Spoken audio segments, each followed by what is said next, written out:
Would you kindly get in here?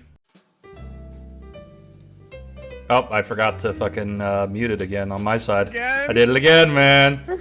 You did it again. Oh, it's playing like 3 times. Oh, Lord. Oh, no. Perfect. Peter. This is perfect. Welcome to the podcast, everybody. Whoa, wow. Oh my God, we're so professional. 5 episodes in, man. How you doing, Chris? Why do we keep starting it like this? Because I'm dumb. Why do we do this? Why does my phone want to have a mind of its own? Man, where's their screen share for me? Is it not up? I see me. Oh. I might have done this backwards. Oh man. We're professional. Alright. Hold on a second, chat. Hold on. We're gonna just... Boom. There's just me for a moment. Hold on. My God. H-I-M. CMPlatinum. That's right. Oh. That's right. Okay. Oh, are we doing the intro again? Bet. Let's do it. Alright, there we go. Hello. Hello. Do you want to redo in the intro? Ah, yeah, sure, fuck it. Hey, what's up, guys? Welcome to the podcast. We didn't fuck it up in the slightest. Oh my God. Oh, shit. Oh, shit. Why am I watching Style Theory on my phone when I could be watching the best podcast in the world? Man, what's that? I know, right? What's up, man? What? How you doing this week? How you doing? What's up? I asked you what the best podcast was. I know.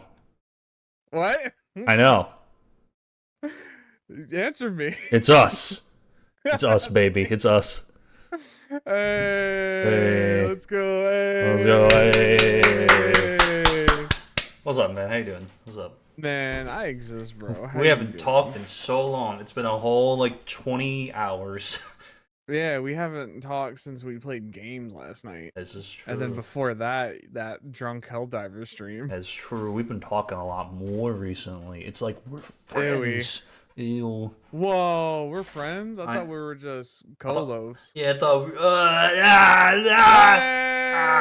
Hey! You know what? This calls for a Pokemon pack. Fuck you. Are you gonna do one right now? I'm gonna do one right now. I'm gonna start off the episode strong. Oh my God. Chat, welcome to the podcast. Today we're talking about gaming first, and what better way than to gamble away Pokemon cards here. I got 3 Stellar Crowns today, and Chris has got a rip-off scam pack that he got off Amazon. Let's fucking go. What do you mean, bro? No. Oh, yeah, I should probably fucking record this just in case. Alright, here we go. Got a Metal Energy. We got a little Chonk. We got a Reboot. We got a Mow Rotom. It's a lawnmower. That's it. We got an Eevee, a Lapras, a bike, a Tamagotchi, A Tamagotchi? a Cordelia, a Papaya Berry, and a Ledion. There we go. Alright. Speaking of Pokemon, Chris, did you ever play a Pokemon game? Have you ever played Pokemon? Did you grow up with Pokemon? I didn't really like grow up with Pokemon. Pokemon was my brother's thing. But he collected the cards and he played the games. I just played the occasional Game Boy game. Ketchup. Awesome. Thank you.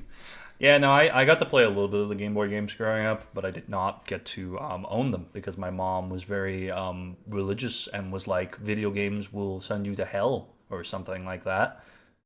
They will. I know Yeah. Doom does. But anyway.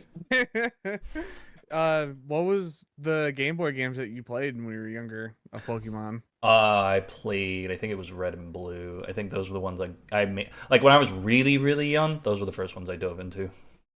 Okay, I believe I played Yellow, Blue, Red, what were the one? Ruby I played, Leaf Green I played, Fire Red, Classic. Emeralds, That's what we love. and I think those were like the only ones I played that were like on the Game Boy. I also did play like Pokemon Snap and stuff like that on the N64. I did enjoy, like, in my, I guess, early teen, like, preteens, I had this blue or actually I had a silver Nintendo DS that came with the little Game Boy cartridge in it and shit. And the first game I got to play was obviously because I mentioned the Game Boy cartridge. The DS game Pokemon Diamond, and that was the first Pokemon game I played. And then I also got to play. I think I played Sapphire. I want to say. I want to say I played Sapphire pretty much all the way through, and Leaf Green. I had such a fucking you know what was the coolest thing in the world? With that DS that you could get there, you could transfer stuff from the Game Boy games to your DS game, which was like the coolest shit Oh, in that's the pretty world. cool. Yeah. I love Innovative. I know. It's like the Mega Drive or whatever the fuck, the cartridge thing with like Sonic 3 and Knuckles. Right. Yeah. Yeah, I love yeah. that shit, man. Yeah, no, I didn't play like too much of them when I was younger. I did appreciate for what they are, and like I never really watched the show too much either. Like I probably watched maybe the first season of that show. So when it comes to Pokemon, I'm not there at all mentally. That's fair. But what, like, going to our gaming first, man, what was the first game that you ever played that you can remember Oh, at I know least? it perfectly. I know it perfectly. It was ATV Off-Road Fury 2 for the PlayStation 2, bro. Okay, okay. I played that too on the Yeah. PS2. Yeah. It wasn't my first though. I think my first had to be either Sonic Adventure Mm, or like Mario 64, one of the two. mm. I don't even remember really what my first game was. It's got to be one of those. I think I've talked about it like on streams, or maybe I've talked about it on the podcast. But for those of you who don't know, when I was growing up, I didn't have gaming stuff a lot for shit, and my mom was very anti-video game, while my aunt was the cool one of us, and she was like, "Yeah, video games are awesome," and whatever kind of shit. So when my sister won a PS2, it was kind of like a big moment because it was like either she was gonna throw stink in the middle of the mall or she was gonna fucking accept the PS2 and start buying us games. Which, great thing, it led to me getting a 360 for myself, a Wii, an Xbox One, and then now we're here, and now I'm gamer boy on PC. What was your first console? PS2. PS2? hmm Oh yeah, so you did kind of have it a little late, huh? Yeah, my cousin had My like my cousin had an Xbox, like the original one, and then I would watch him play, but that was it. uh so my first console that I owned Mm. was an original Xbox. And I that was rewarded to me because I broke my brother's Dreamcast. So then Awesome. I got a console. That's what I love. That's what I love. Yeah, they were getting rid of the dresser that he had, and I put his Dreamcast in the dresser because I didn't know they were getting rid of it. And I was just trying to be like, clean and put it away. Of course. And they got rid of the dresser, well, I guess realizing that the thing was banging around in there. I don't know how they didn't, but that got thrown out. That was like a disappointment times 100 for him. But then I got an Xbox out of it. I don't think he ever got a replacement for that. My poor brother. So now he I just holds it against you and like planning his revenge one day slowly, you know? It's definitely one of those big things like I think about, and like my anxiety's like knocking on the back door, like the back door when it's knocking on the door, and it's like one of the things I think about is how I broke my brother's gaming system. But You're gonna wake up in the middle of the night, you're just gonna have a pillow over your fucking face. You broke my fucking Dreamcast, motherfucker! well, hey, being a kid and going into Xbox like immediately with these M-rated games were awesome because my first game that I owned was Halo Combat Evolved. Mm-hmm. And that just totally just wrote history right there. Like that just sent me off, and I never looked back ever since. But before I had that, the household had PlayStation 1s, Dreamcasts, and Nintendo 64s. So there was every type of gaming system, and everyone in my family played games. Even my mom would dabble in Tetris. Classic. So fun little Classic. times. I guess on a technical basis, the first console I specifically owned would have been my 360 because my sister, like I said, she won the PS2, but so technically it was her console. But I think I also ended up getting a PS2 from our high school. Like they did a flea market, so I just was like, "Mom, buy me it." You're like game system I must have. Just- I PS2 was like the last one that I got. like out of all those. Well, I never had a GameCube, but in terms of that generation, I had gotten a PS2 after the original Xbox, even though I preferred PS2. So getting that finally was awesome. And then I ended up switching to PS3. I was a PS3 guy, not a 360 guy. Mm. I only became a 360 guy when I got it pretty late, and I was really before where I started playing games with you guys even. Mm. So I was very late on getting a 360, and then the generation after that I had gotten the Xbox One. What 360 did you end up having? Did you have like the basic? I have the white one. A white The one. Let's original- go. Yeah, I have the original white one, and I bought that like secondhand. Mm. Like it was my brother's friend Josh had it, and I bought it from him for like cheap. And I did that because the original plan was to buy an Elite, which we were saving money for, and like we had money for like GameStop currency.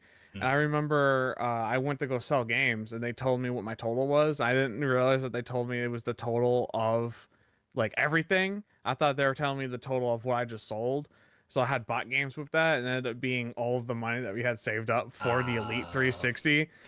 So later on, we ended up just buying that 360, and it came with like Halo 3, and a game called Pure, I believe. That was like it was like an ATV game. Okay. But I was just happy that I finally got to play Halo 3 because like I was a big Halo guy. I loved Halo and Halo 2, but I had gotten a PS3, instead of a 360, and I had that for a while, and I got introduced to games like Infamous, which Infamous 2 is my favorite game of all time. I got the Xbox 360e on a Black Friday sale. I think it was right when the Xbox One was either just starting to like come out, or it was like about. You got a 360 late? Yeah, I got a 360 really late. So my mom got married, and then I had access to a 360 for the first time like ever, and I wanted to like use it, and I had games like Red Dead and GTA and all that shit because of my stepfather at the time. No longer the case because they're divorced now, but that's not the point. So I ended up playing those, and then my mom realized those were M-rated games. She took those away. So all I had was like Doritos Crash Course. And then when eventually my mom and stepdad got divorced, I ended up like getting money for Christmas. And like the way it was in my house, like we weren't usually allowed to spend money on like things because then we would go spend all of our money, which like. No, I was kind of fiscally responsible, but whatever.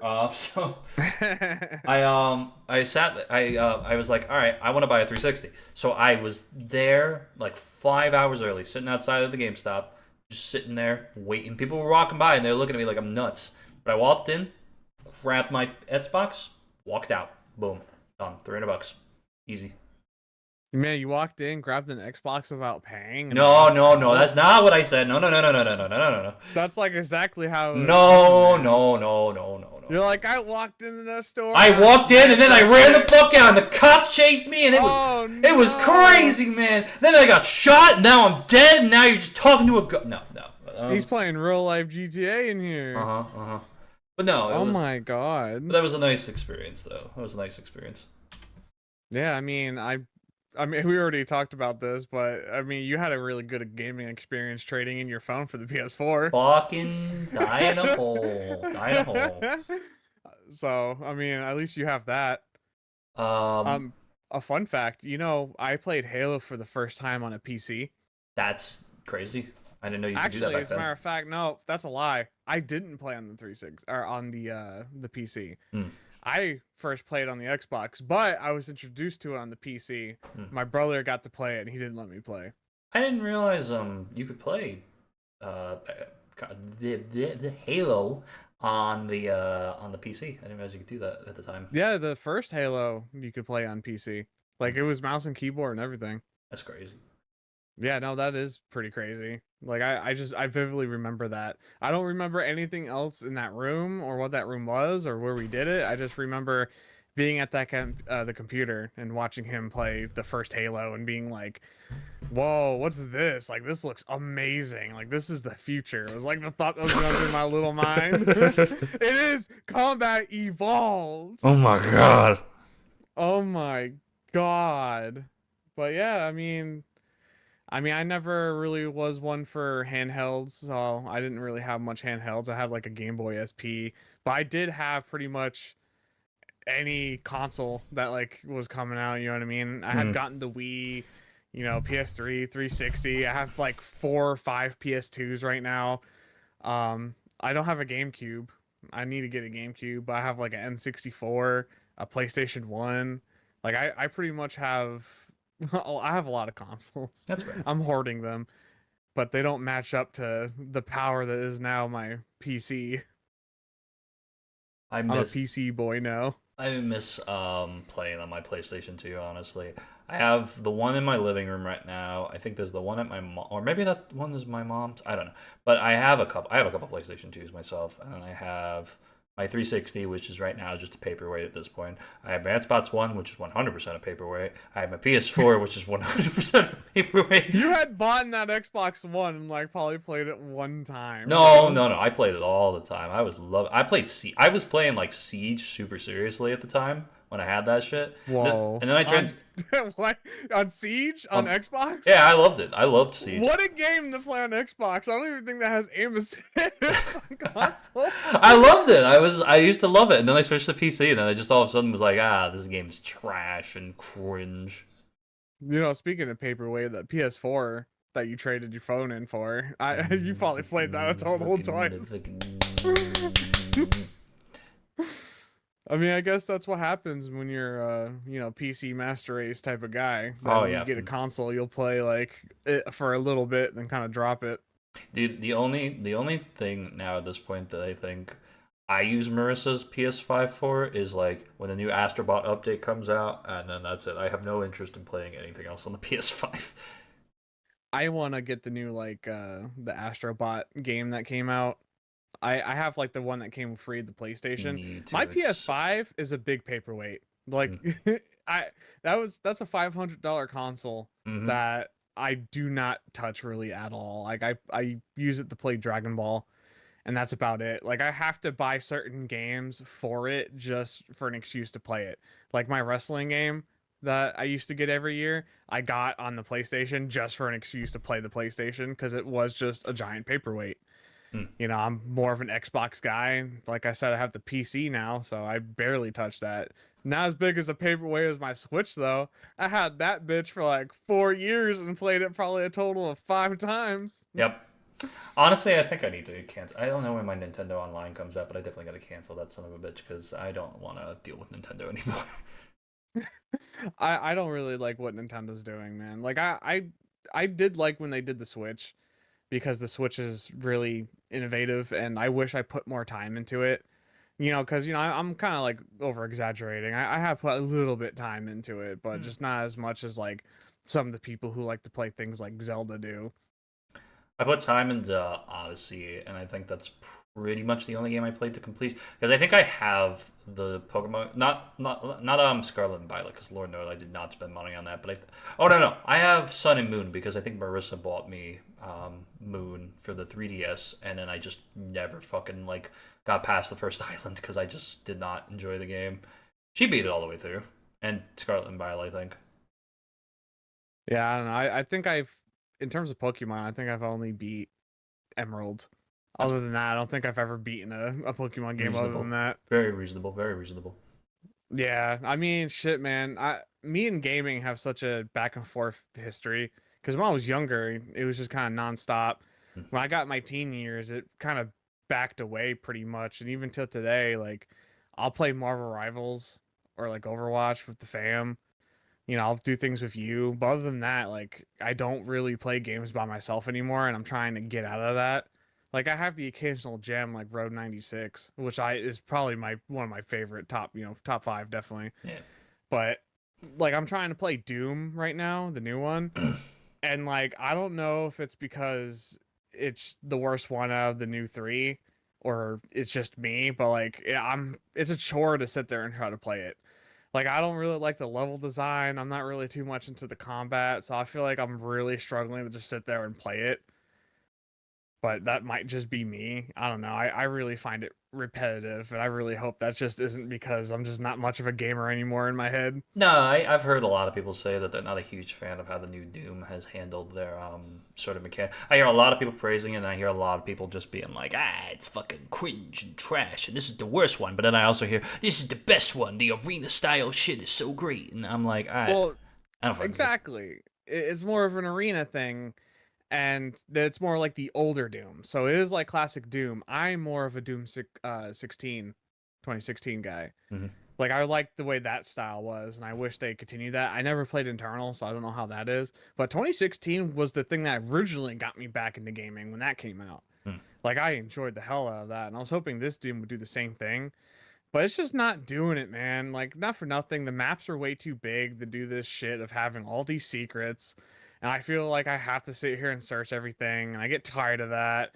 And they like punish you for not finding secrets because then you won't get upgrade materials and stuff. And I don't know, it's really just putting me off of it because I am not that much of a venturer when it comes to games. You know what my fix has been for like the I don't want a game feeling that I've had in the past?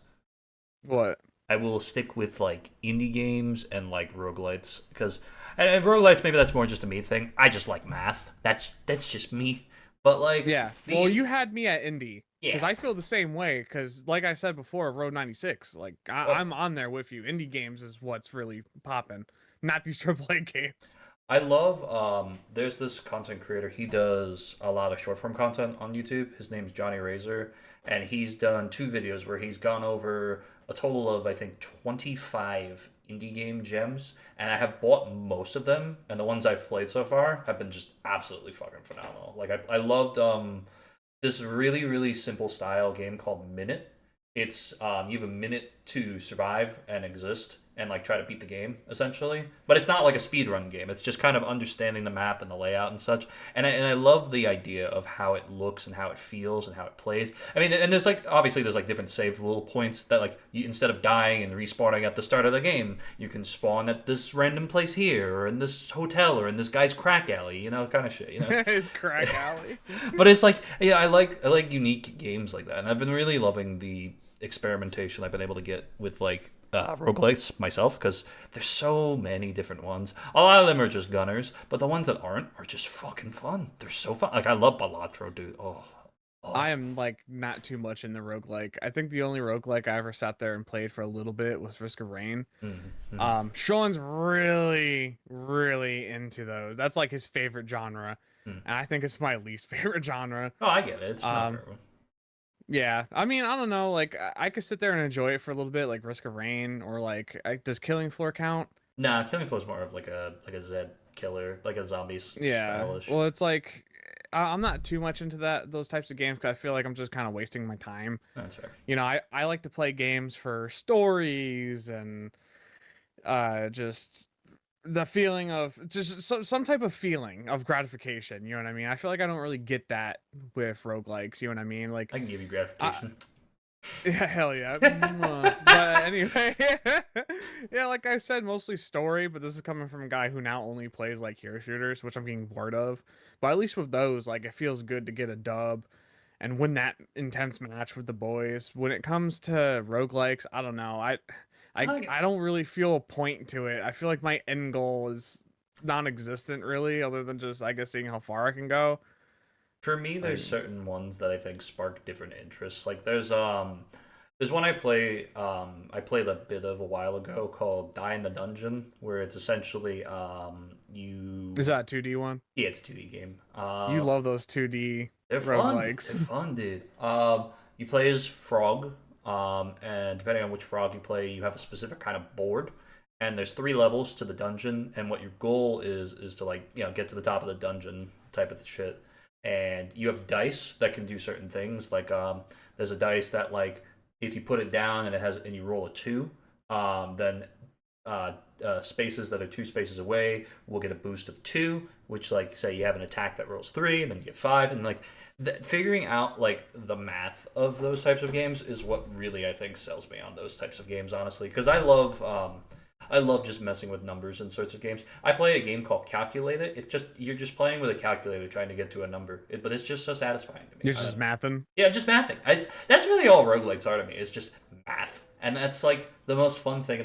Some roguelites are more, hey, I've got a stack of bajillion items on, like Risk of Rain. But but a lot of them are just math, and that's my thing. I don't know. I love math, man. Well, how do you feel about the roguelike that just came out that's really popular? Which one? Elden Ring Night Rain. So right now I'm editing a video for Droid for that, and Yeah. I like the feel of it, but I like okay. What's the first boss in Elden Ring? The first boss in Elden Ring? Yeah, that first guy that you fight. Like the actual like first main boss or like the first like The anything the boss? Like the big guy. He's got like the hammer, I think, and the spear, I think. is it Margit? Margit, I yeah. believe? Yeah. No, they were fighting Margit, and he like went down in 5 fucking seconds, and I'm sitting here, and I'm like, that doesn't feel like Elden Ring. It feels like like I like the idea of a game where I can get on with my friends and I can play something that feels very fantasy oriented because it gives me that same feeling that I like had when I first played Destiny, but without all the grindiness and all the bullshit. And it feels like an action RPG, but it just feels so like I'm not working myself to death. You know, like I've never experienced a Souls-like game. I'll tell you this way: I've never experienced a Souls-like game like start to finish. So I don't know if I'm technically explaining the feeling of them very well. But I feel like when I hear about those games, it's like a struggle and a challenge that you have to fucking like really work yourself to death to try to like really figure out that boss's moves or figure out what weapons work for you and all this other shit. When in this game you get a couple of classes and then you can level up those classes a little bit and then everything is kind of just dead in like a punch and a half, and it's like I don't know, it doesn't look great to me. I'm hoping next year to really start like diving in. I think that might be my thing I do next year is just dive into like Elden Ring, Dark Souls, Another Crap's Treasure, stuff like that.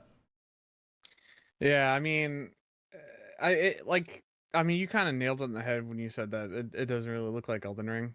If you did say that, maybe I was just spacing. It doesn't really look too much like Elden Ring. You know, it's slightly different. I know Sean's really enjoying it, and he is a very big From Software guy. Mm. But I don't know. I chose not to get it, mostly because I don't know. I really didn't want to spend $50 or $40 on it Can't blame you. when it's just kind of like the same rinse and repeat thing. I mean, I see it as the same way I see it as like a battle royale. You know what I mean? It's pretty much like the same shit over and over again. You drop in, you do what you need to do to get loot or whatever to like kind of reach your end goal. And like I was never a big fan of that. Like So I don't know. I like the idea. I just think the execution just doesn't sell it for me personally. I wish I could like have like Sean talk about it, man, because like he could probably sit there and go on for a while about how he feels about it. Mm. I know he's been playing with his fiance on it, and they've talked about how they've already gotten into like really intense moments, and they've been frustrated and stuff. And I was like, well, that's a From Software game, so you're pretty much just playing the rinse and repeat of getting mad at a game, which is fine. I mean, I could sit there and probably play Elden Ring multiple times. You know what I mean? Mm.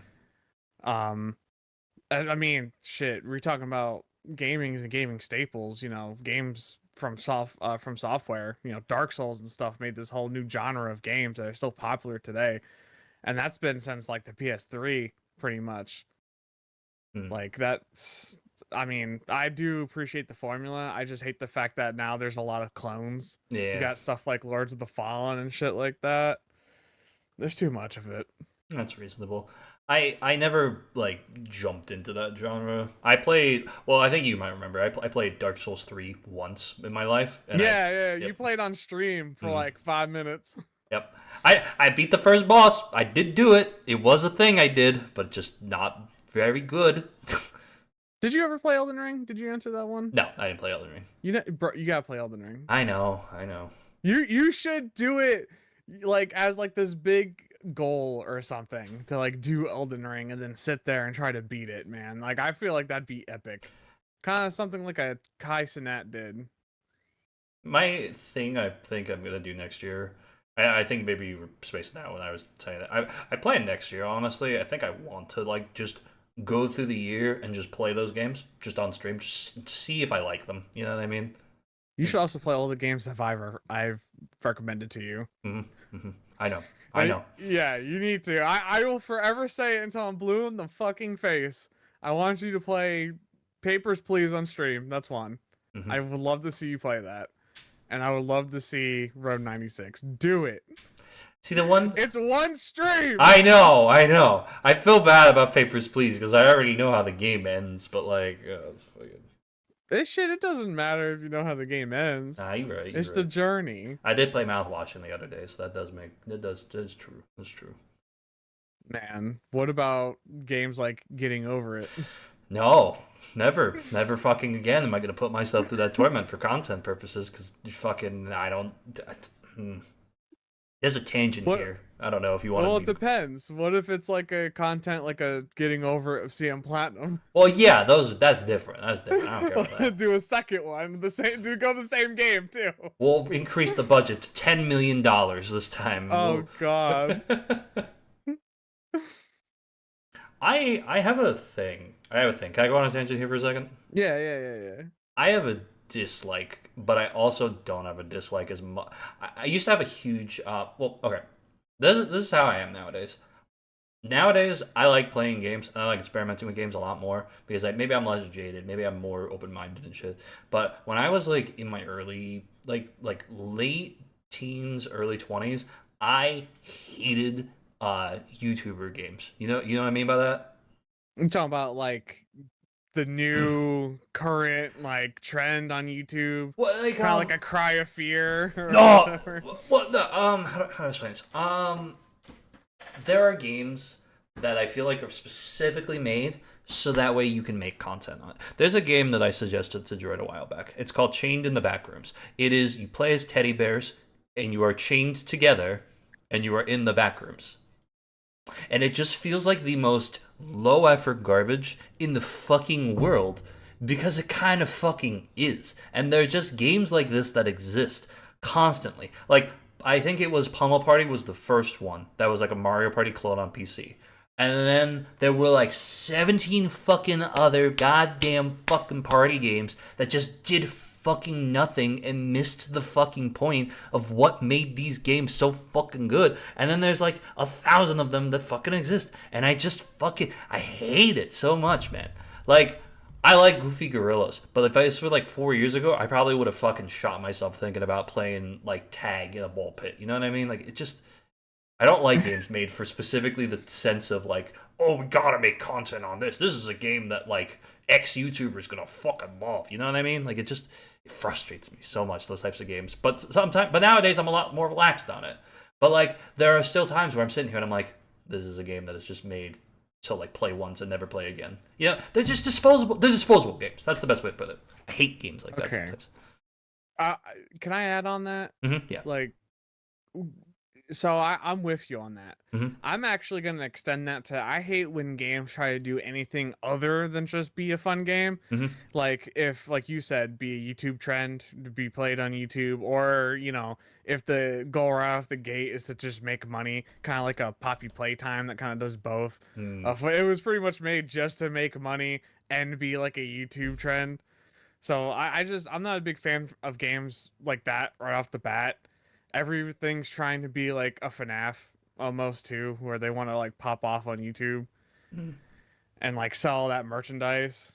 Like, I don't know. I'm more of a just gamer. And I like when games are made for fun, just kind of like a My Friend Pedro type of thing. Did I say the name of that one right? Yeah, yep.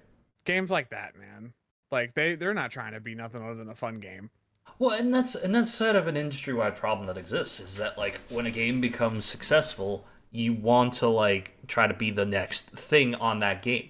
And that kind of is what sucks about it, is that like FNAF was I've seen someone break it down. FNAF was the juxtaposition on how horror games ended up going.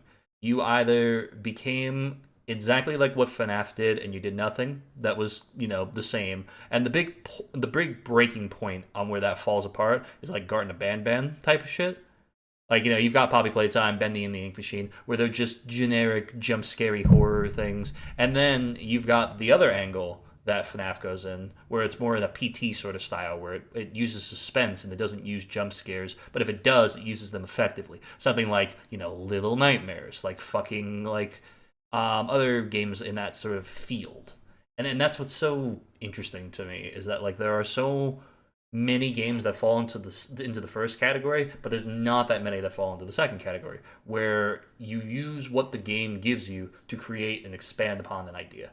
And I wish that was more of a thing, but sadly, money is money, and if you can make money making a shitty FNAF fan game, not shitty FNAF fan game. I'm sorry, that's not the correct thing. If you can make a shitty walking simulator horror game, or like a fucking whatever, and it will print money, why wouldn't you, instead of taking the time to make an actual game, if your goal is to become successful?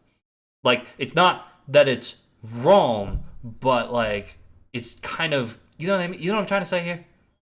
Yeah, no, I get what you're trying to say. I'm not saying it's great, but I'm also saying I also understand someone wants to get a bag, they're gonna get a bag. You can't really stop it. If they make crap and people call it out and then they bitch and moan about it, like some people fucking do, they're the game developers. Fucking, I don't support that. But like, if someone making a game because they want to make money and it's a fun game, I don't care. Fine. God, can we talk about the pricing of games right now? I know I'm Sure. like kind of going off topic. No, you're Well, fine. it's still No, you're on fine. topic, kind of. But like, that just popped in my head. Like when we were talking about money, and like the number one thing that pops in my head is the fact that we got games that are gonna be like $90, $80. Like I understood going from 60 to 70 in AAA games. Like I understood that it's been 60 for a while, and they put so much money in AAA games, so like why not? But now this is getting ridiculous, especially when it comes to like a Switch game, $80. That's pretty ridiculous. I think the biggest issue is that game companies are just putting way too much into a budget and worrying way too much about graphical fidelity than if the game is fun, that it's ruining the industry right now. I feel like it's at a point that if a game has a really big budget, it's gonna be ass, and then if it has a small budget, it's gonna be good. Hmm. Like I don't know if I'm correct about this, but just that's how the way I feel at this point, dude. Like Can, it's ridiculous. can I go in two directions for you to make your point stronger here? And along those directions are in and out. Okay, got it. I'm gonna go in first, and then I'm gonna come. Wait, no, I'm not gonna finish that sentence. Whoa! Oh, I fucking ended that sentence bad too. Anyway, it doesn't matter. Anyway, okay. So going in, I think there's a number of examples of games that have high budgets that definitely, like, yeah, they need the high budget sort of thing. I think if a game is going to be great and it needs more money, great. Then I think give them the budget. But fuck off, Pix. But on another note, like at the same time, I also think Undertale was made with just a Kickstarter. A lot of games that I've seen pop up out of the woodworks, again, like from the indie scene, they are just that. They are indie games made on scraps. And then they get all that money, and then they either, will just be like, all right, I made my game, I made my mark, whatever, or they'll put the time and money into the game, and then they'll make something better, and then they'll keep expanding into better projects. And the smartest thing, and this is what I wish gaming companies would do, but unfortunately they won't, and I'm going to tie this into another point in a second here. I get so frustrated because, instead of, like, okay, let's say I'm big game company, and I am making games. I end up creating an IP. That's something safe, right? Like I create Assassin's Creed. yeah, I create Assassin's Creed. and I make that like every couple of years. What I think would be the smartest thing to do Every year. Okay, fine, whatever. I think what would be smart if companies did is if they made smaller games, so that way they could recoup, and then if they want to put their money into a bigger project, then they take that gamble because they know they have 3 or 4 safer, smaller projects. I know that takes more time and more resources and energy and shit, but like, it's frustrating to me because they'll just make a big game and then the studio will fucking die. It's fucking insane. Yeah. And the same thing happens with movies too, with the movie industry, because a movie does. I personally do not think a movie needs to cost. I know you're reading chat. That's why you're laughing.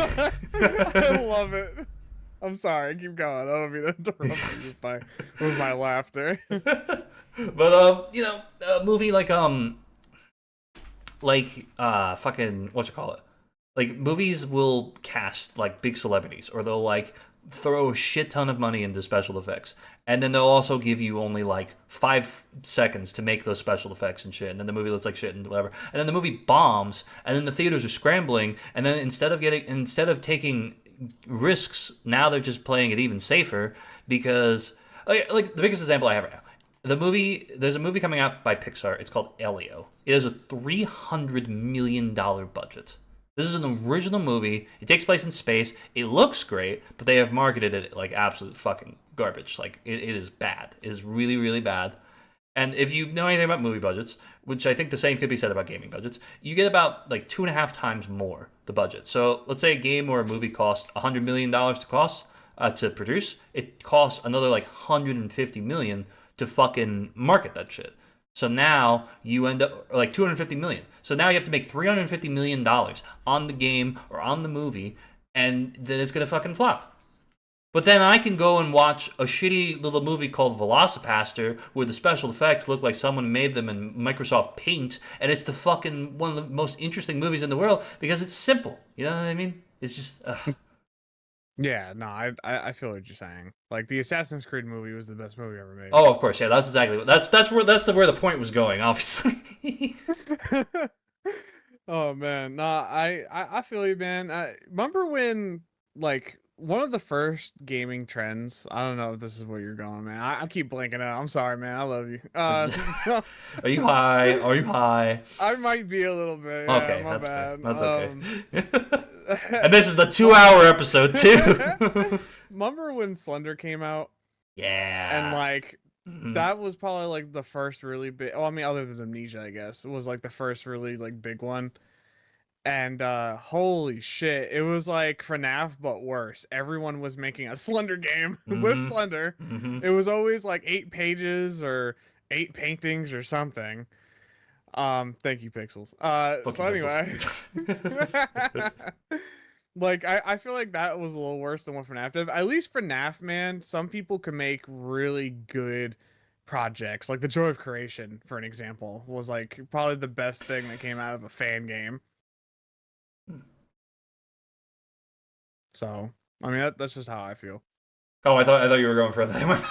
No. I my tangent. I didn't want to try to go into another like 3-minute tangent because like I keep catching myself doing that this No, it's episode. fine. It's a Just podcast. rambling, bro. We gotta stretch the fucking runtime, man. This is the 2-hour special, baby. Well, we Yeah. still have packs that we can open, which I don't know how well it's gonna work. That I have like the blurring effect, It'll but be fine. You just hold them right in front of your face. It's fine. on God, let's do that. Let me open a pack. All right, go open a pack, and then I'll talk about Slender as well. Cause I'm gonna go a little different. I'm gonna open a Yu-Gi-Oh pack. Look at that beautiful thing. Oh god, yeah, it's blurred to shit. Yeah, it's blurry. This is Oh great. God, This is great. I could turn off the blur maybe If you and want. fucking, but Blur like yeah, reveal. it looks but Oh my god, behind the blur reveal. it Oh looks man. but wait, there we go. Oh yeah, just hold it right there. You got it. Let's hold it right there. I can't even read that. It looks so shitty. The camera keeps moving. Oh my god. I mean, I could turn it off. You can see my horrible room. Hold on. That's if you want. If you want. There we go. Aw. My room's messy behind me. Don't worry about it. There's edibles sitting right there. Don't worry about it. This is great. This is great.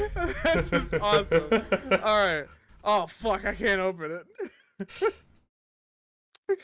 Oh shit. So anyway, people, what were you saying? I'm struggling to open this. I think the same can be said for some Slender fan games. Honestly, there's some good ones, and I think maybe it's more like map designs. All right, that open really- it. Shut the fuck up. No, I'm just kidding.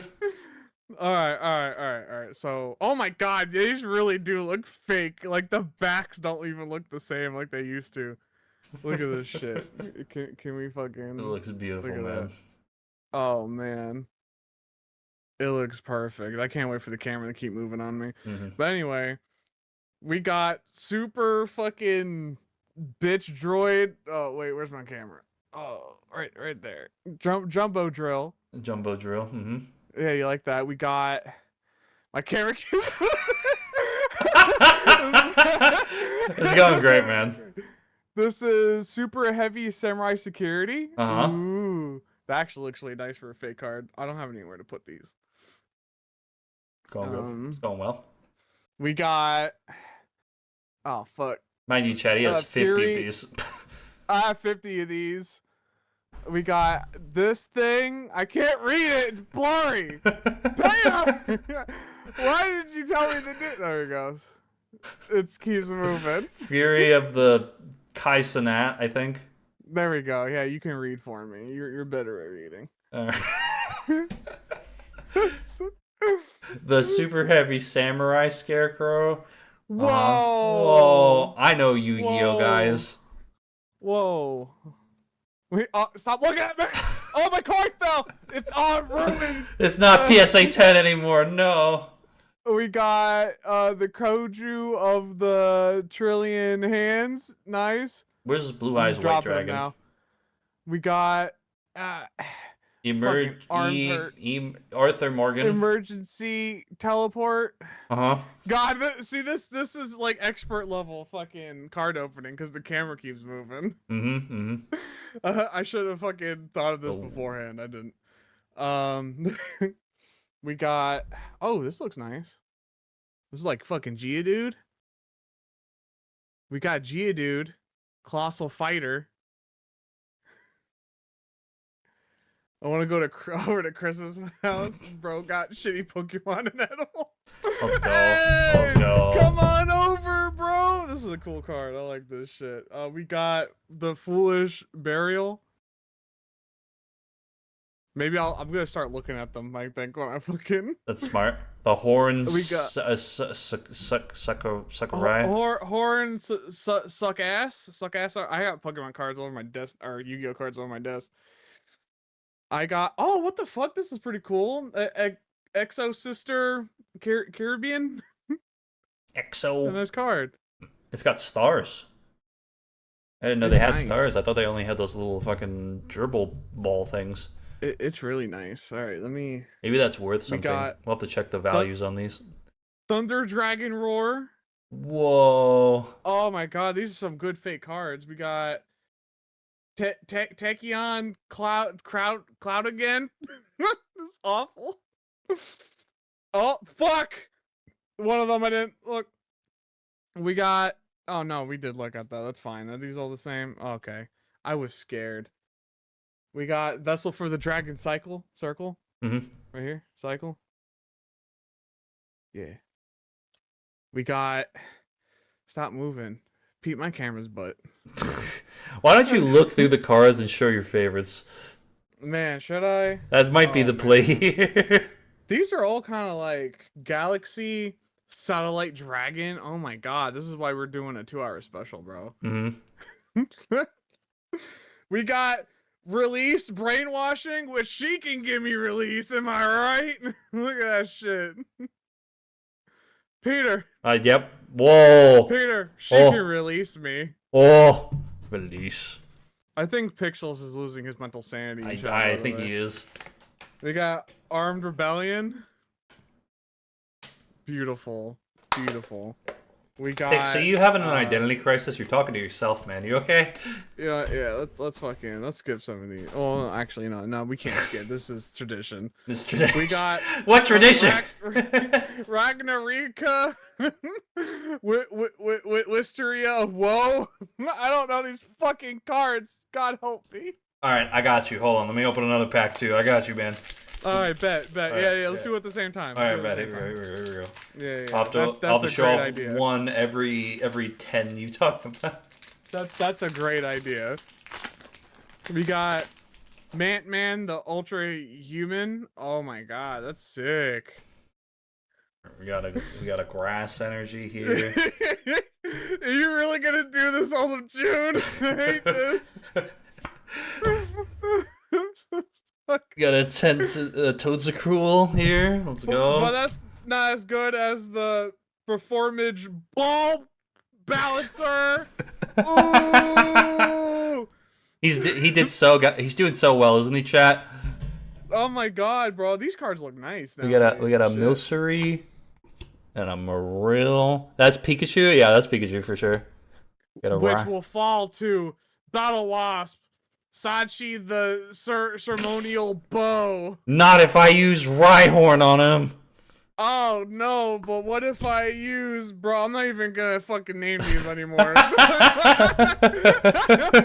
fucking tired of these stupid ass names. I got a sheep or a ram. We got Battle Wasp Wind. I got a Dubwool. Eldegoss. A Lantern. We got the Nile. Pommy. Is that Diddy? Oh no, Diddy don't. Oh! Holy shit! Holy shit! Hey, what the fuck? That's a full art Joltik. Holy shit! Hey! Whoa! What the hell? Damn, That's a dude. nice fucking card. That's what I'm saying, dude. Holy shit! Holy shit! Oh my god! Dude, that's fucking sick. I know. That's fake. No, it's don't say that. Don't say that. How much is that worth? I don't know actually. Let's find out. How much is that worth? Well, oh, I got a fucking replay buffer that. That's definitely gonna become a short. Oh god. Anyway, yeah, we got this guy who's in denial. Mm-hmm. We got Newbie. Mm-hmm. That's a Pokemon. That's a Pokemon right there. I think you got ripped off. Pokemon. On God. Oh shit! That's worth. Oh shit! Dude, this is worth $6.99 ungraded. Is it really? Yeah. If it's a PSA 10, it's worth $45. Oh my god. I know. Ass. Holy shit. Anything else? Wait, I got fucking 3 duplicates in a row! Show it. Show it. Whoa, hold on. On God. Hold on. Look at this shit. I got fucking 3 duplicates in a row. Uh-huh. It's all of fucking Kitsune, Kitsun Ippy. I don't know what the fuck do you say. I don't know, man. I don't speak Italian. We got the full active duplex. Oh my god, he got like 10 stars. He must be amazing. Holy shit! Oh, we got another one. Let's go. Oh shit! Oh, we got the super heavy fucking samurai stealthy. Oh yeah, you got that one earlier, I think too. Yeah. Ooh, fucking ass. You got like 7 duplicates in there. Another one! What the fuck? The duplicates. We got fucking Sekata-ama. Sataka-ama. You can tell we're very respectful. Fucking 2! I didn't need 2! Yeah, but now you can build a sick deck.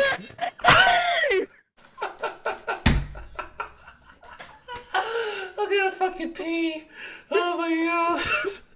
We got the brightest blazing branded knight. King. I can't fucking speak. It's for He's Kuba. a king.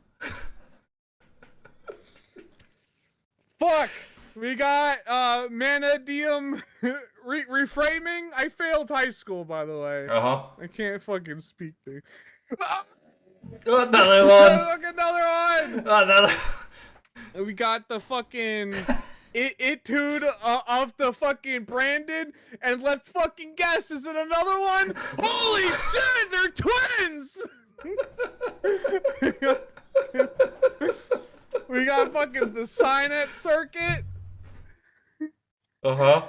Oh shit, there's multiple circuits! Oh my god, you can make a full circuit. There's fucking Dino Morphia intact. I'm great at this, by the way. Oh yeah, you're doing so great. Yeah, those people should I should do this professionally. You should, yeah.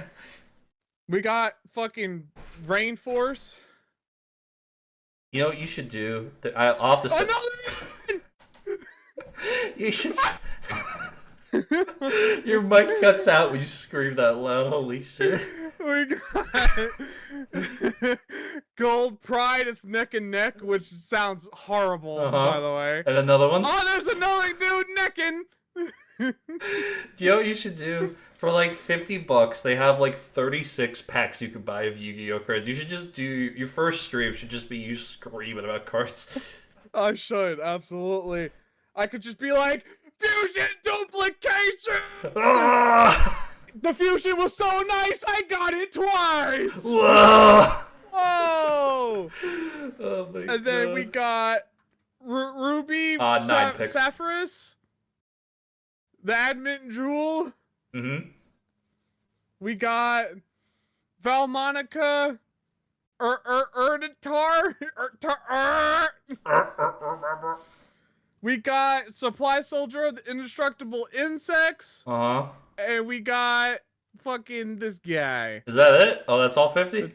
The tactical trainer of the 6 Samurai. That's all 50. And they're all over my fucking desk. And they're not flipped all the same way. So I'm going to have to individually pick these the fuck up from my desk. I love that. Before I start mixing fucking Pokemon cards in it. Nah, you gotta mix them together, man. You gotta mix them all together. So yeah, anyway, about oh my God. So yeah, anyway, about Slender. Yeah. I should have recorded that. I don't know why I didn't. I got clips though. I got clips. We got some shorts. Yeah, you got clips. We got shorts. We got shorts. All right, so that chat, go fuck yourself. We're gonna talk again. We're not gonna talk to you back to you again. But yeah, I think there's some great Slender fan games that exist. You know, like the Shrek one. You know, that one was really. These are some nice fake cards, by the way. Go ahead. I'm sure they're real cards. I'm sure they're just duplicates that were just shoved in a fucking whatever. They're nice though. I like this. Yeah. Well, they didn't say anything. I totally cut you off, by the way. Fuck you. I mean, I'm sorry. Mm-hmm. But I got basically a bunch of duplicates, but it never said anything about no duplicates. The Pokemon one did say, I think, no like duplicates. Mm. So we'll see. But yeah, no, I remember Slender when like I played a couple of those Slender fan games, and I think they're designed better. You know what I mean? Like they're like I'm gonna say something really fucked up here. I think that it's more detailedly impressive, the Slender games, than some of the FNAF fan games out there. Because I think there's a sense of movement that exists with Slender games, and I think it's easier to create that sort of environment over just like static images and then having a jump scare occur. You know, because Slender wasn't like a jump scare. He was just a guy that startled you. You know what I mean?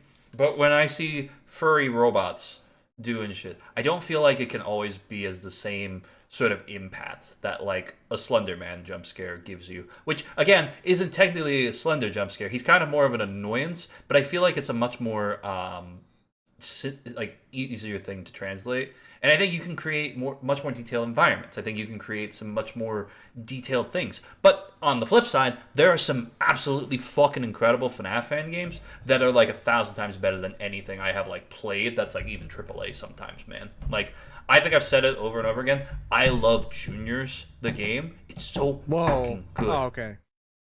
It's so good, dude. Juniors is fucking phenomenal. Hey, when did fucking Yu-Gi-Oh cards ever get this good looking? I don't know, dude. That's so cool. Anyway, what were you saying? Yeah. Chris is zoning out. Stop fucking making fun of me, Pixels! You want to put back on your blur? Alright. You want to put back on your blur? What about what we were blowing? No, I said, What? do you want to put back on your blur? I didn't want you to forget. Oh no, I was thinking about it. I mean, they've already seen my fucking, well, my peanut butter. Huh? Oh yeah, your peanut butter, not drugs, peanut butter. I use that for the dog, and then I also have some candles in the bag too. Hmm. So, But I can't put on the blur. if you want to, you don't have to, but if you wanted to, I just didn't No, want I can't. to. Oh, you can't? Yeah, I can't. Why not? I can't put on the blur because we got fucking Pokemon cards. Oh shit. Are you doing Pokemon cards now? Are we doing Pokemon cards, or are we waiting? Shit. I mean, fuck it. We're halfway mark. Let's do it. Fuck it, yeah. Go open some Pokemon cards, man. Let's open some fucking. You still got one, right? Yeah, I got one more. All right, but do you want to do it at the same time again or Yeah, individually? I'll open her up now. Let's see if I get another hit. That Joltik hit like really got me on the fucking. I really want to open. I'd hit. I want to. As you can see, mine came just in a plastic wrap. Mine are in a package. One more Stellar Crown. I got 3 Obsidian Flames for my birthday, at least. These are definitely fake. They're not fake. Do they smell any new cards? Ah, bro, the new cards smell. Yes, vacuum Smelling seal. cards. Here we got a Psychic Energy. We got a Chuti. I got... You're racing me, bro. Oh, you got the butt cheek Pokemon? Let's go, Snom. I got Snom. I got an Applin. Oh, Tropius, nice. Tropius, yeah, I love the... Okay, you're here, awesome. Fletchling, Thwacky. Thwacky. Thwacky's pretty good. I got a Phalanx. Another Snom. I got duplicates. Nice. Nice. God, let me do it like I got another fucking bike. Ooh, I got a Tornadus. I got a Frogadier. A Grassifleur. A Grassifleur. Pangoro. Oh shit! I know this one. I got the fucking Casina. What was that? Caxina? Cacnea. Cacnea? I got a Cackles? red no. I got a coughing, bro! Coffee. Yo! I got a fucking coughing! I know that guy! I hope these cards aren't fake. That's my friend right there. I got another fucking Snom. Hey, Snom's pretty cool. Don't hate on Snom. Snom's pretty cool, man. I got another fucking Snom. Pixels wants a Pikachu. You're not getting it, bud. I don't even have a Pikachu, I don't think. Hold on, let me look at my cards. We got a Dartrix? Dartrix? Is that how you say that? Dartrix, yeah. Dartrix? We got... Floatzel. That's classic. Floatzel. I wish my thing wasn't so fucking... Like, focus here, bro. Focus here. Oh, a Rusted Sword. That could be good. I was talking about you, but yeah, you focus here too. I got... Ledyba? Ledyba, yeah. That's from Gen 3, I think. Sick. That's actually kind of nice. We got another, what'd you call it? A Cacnea? Cackles. We got Cackles. We got the bitch from State Farm. Nick it. I was afraid to say that one. Morpeko. Oh, yeah. I think that's the Pikachu clone of that generation.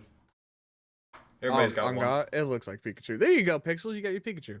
There you go, man. We got... I know this one. Bruisel? Weasel. Breezel? Weasel, because he's a weasel, so Weasel. This is the best Pokemon open. I got another Dartrix. I'm gonna just, like, maybe throw away the fucking... Wait, I got, Eldgoss. Eldegoss? Yeah, that's good. Eldegoss. I got a Rusted Shield! Let's go! Woo! Oh, so these are pretty up to date. Are they? Yeah, these are, like, pretty new cards, actually. Buses orders. Oh, you skipped one. Fuck! You skipped one. Oh, fuck. Under buses. I skipped 3. You skipped 3. Oh, fuck. Oh, no. Well, what's this one? That's a Spinnerink. Spinnerink. A Spinnerack? We'll go back to the ones that fell. Oh, Grookey. That's before Dartrix. Oh, bet. Evolve. We got Rotom. Rectum.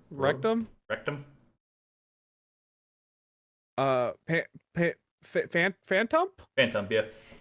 Phantump? Mm-hmm. Ooh, Phantump? Oh, my camera, please. Oh, Espeon, nice. Espeon, that's pretty cool. It's cool looking one. We got a fucking Floatzel again. Okay, different art. Nice. Wizcash. Wizcash. Where my boy Snom at, though? We need another Snom. I got a Baltoy. We got a Finzen. Finizen. Okay. We got a fucking Larvista. Oh, This whole stream is gonna be Fungus. fucking correcting my fucking Pokemon names. Fungus. we got fucking. We got not a steady camera. I can tell you that. We got fucking. We got a fucking. My arms hurt. I'm not even gonna try to pronounce that. What is this, Peter? Like Narok.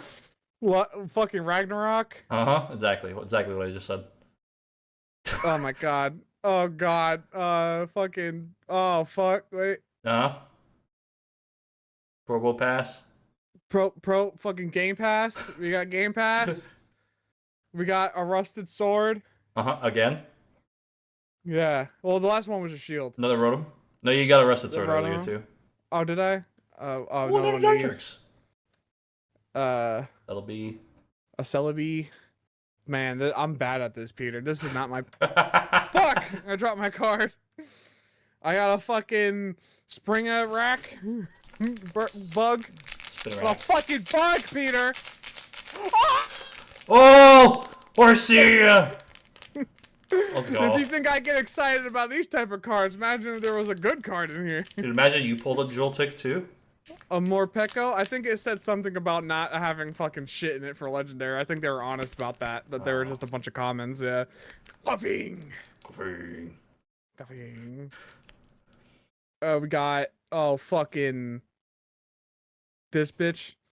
Eldgross again. Are these all this? Okay, we got a Yama. Yama. We got a fucking rusted shield again. No one gives a shit about that. Throw that to the fucking side. We got a fucking Cameron. Now bird. I got a fucking Kufant. Fucking, we got Zuckerberg! Oh, Zoelis, that's a good card, actually. They lied to you. It's a good card. That's a good card? I'm putting that aside. That's the good card. That's my card. I got special charge from a trainer, which if you guys don't know, special charge means he's about to bust. And we got a fucking Raticate. Oh! Whoa! Hold on. Let me see that card.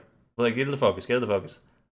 That's a really old card, actually. Holy shit! Is it? It looks like an old card. It might be from Jungle Set. That might actually be worth money. On God. On God, actually.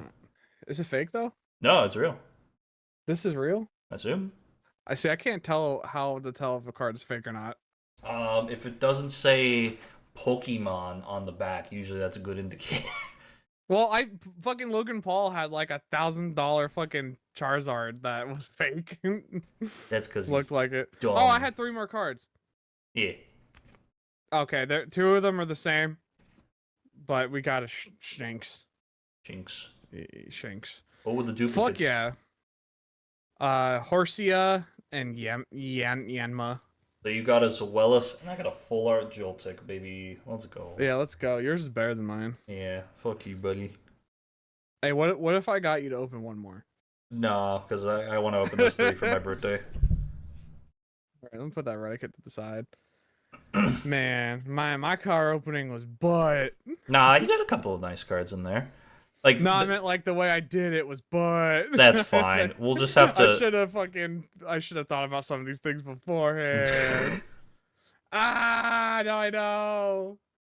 Now we know for next time if we ever do this again. We'll never do it again. No. You got your mouse on my forehead, by the way. For sorry, my bad. Bugging me. But what the fuck? Okay. What do you think about fan cards? What do you think about fan? What do you think about fan games? I think fan games should be an outlet for people to try new ideas and to get themselves out there, so they can make something, like new and unique. But I think fan games are a good way for people to show their prowess for game design.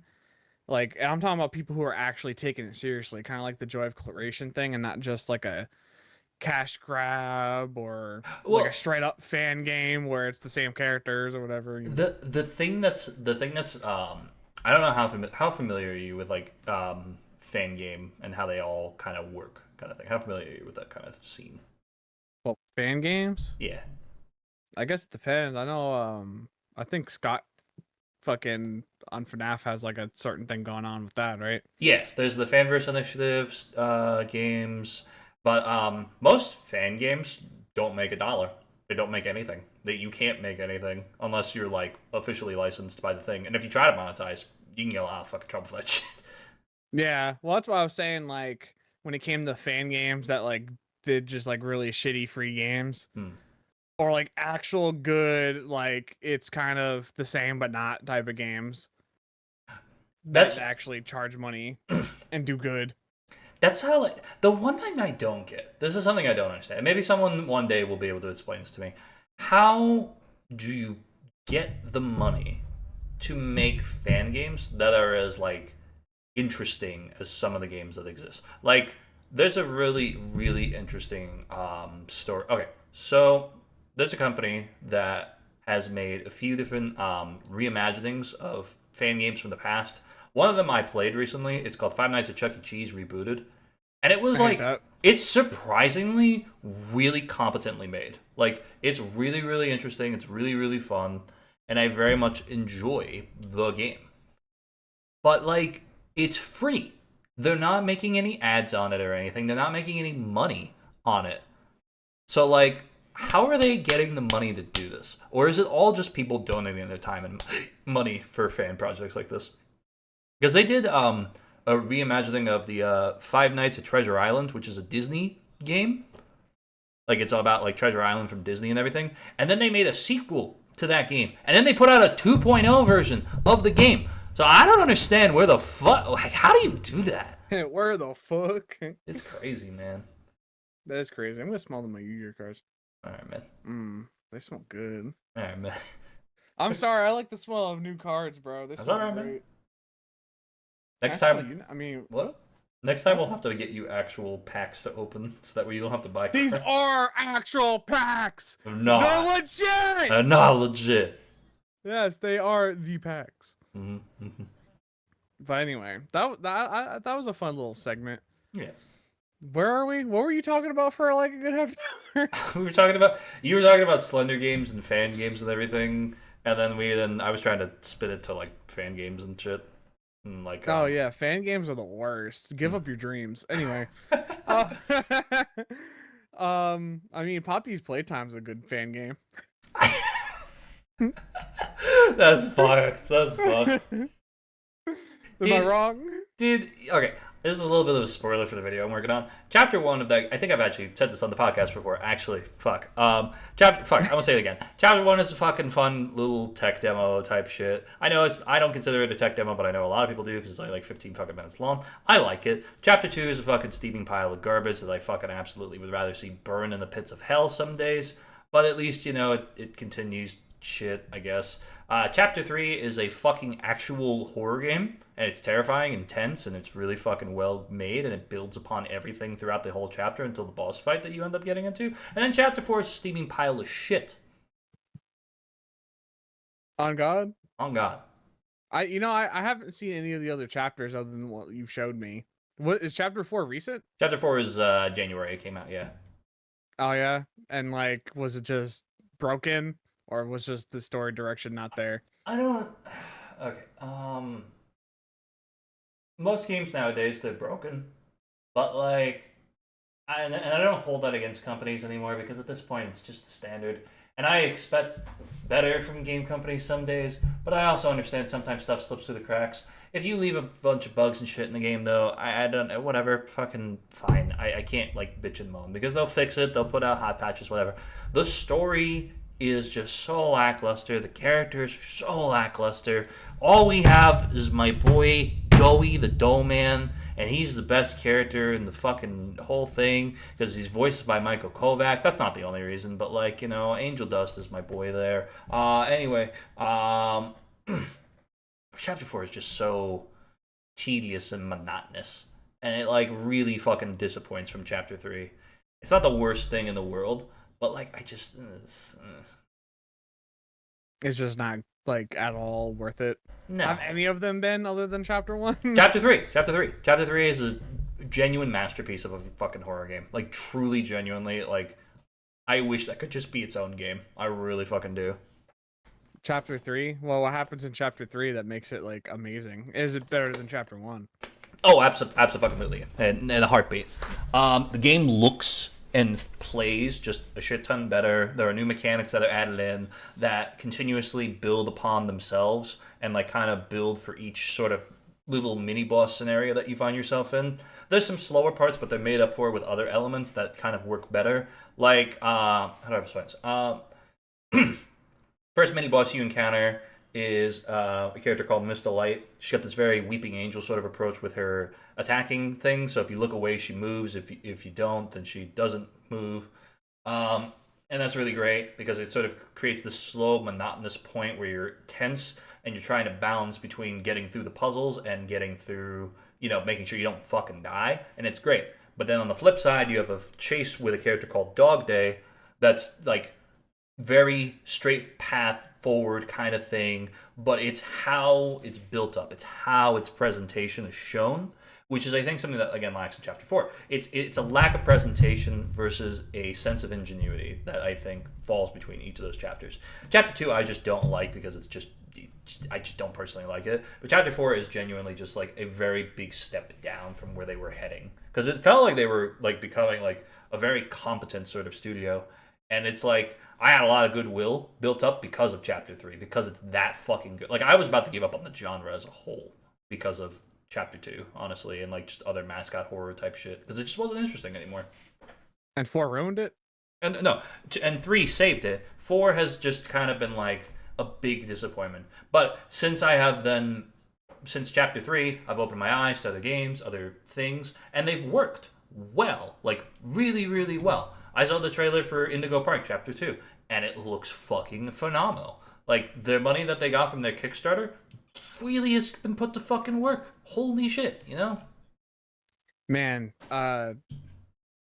this just popped in my head. You know what game I really wish ended up coming out? Do you remember when it got popular on YouTube, The Rides of Strangers? Yeah!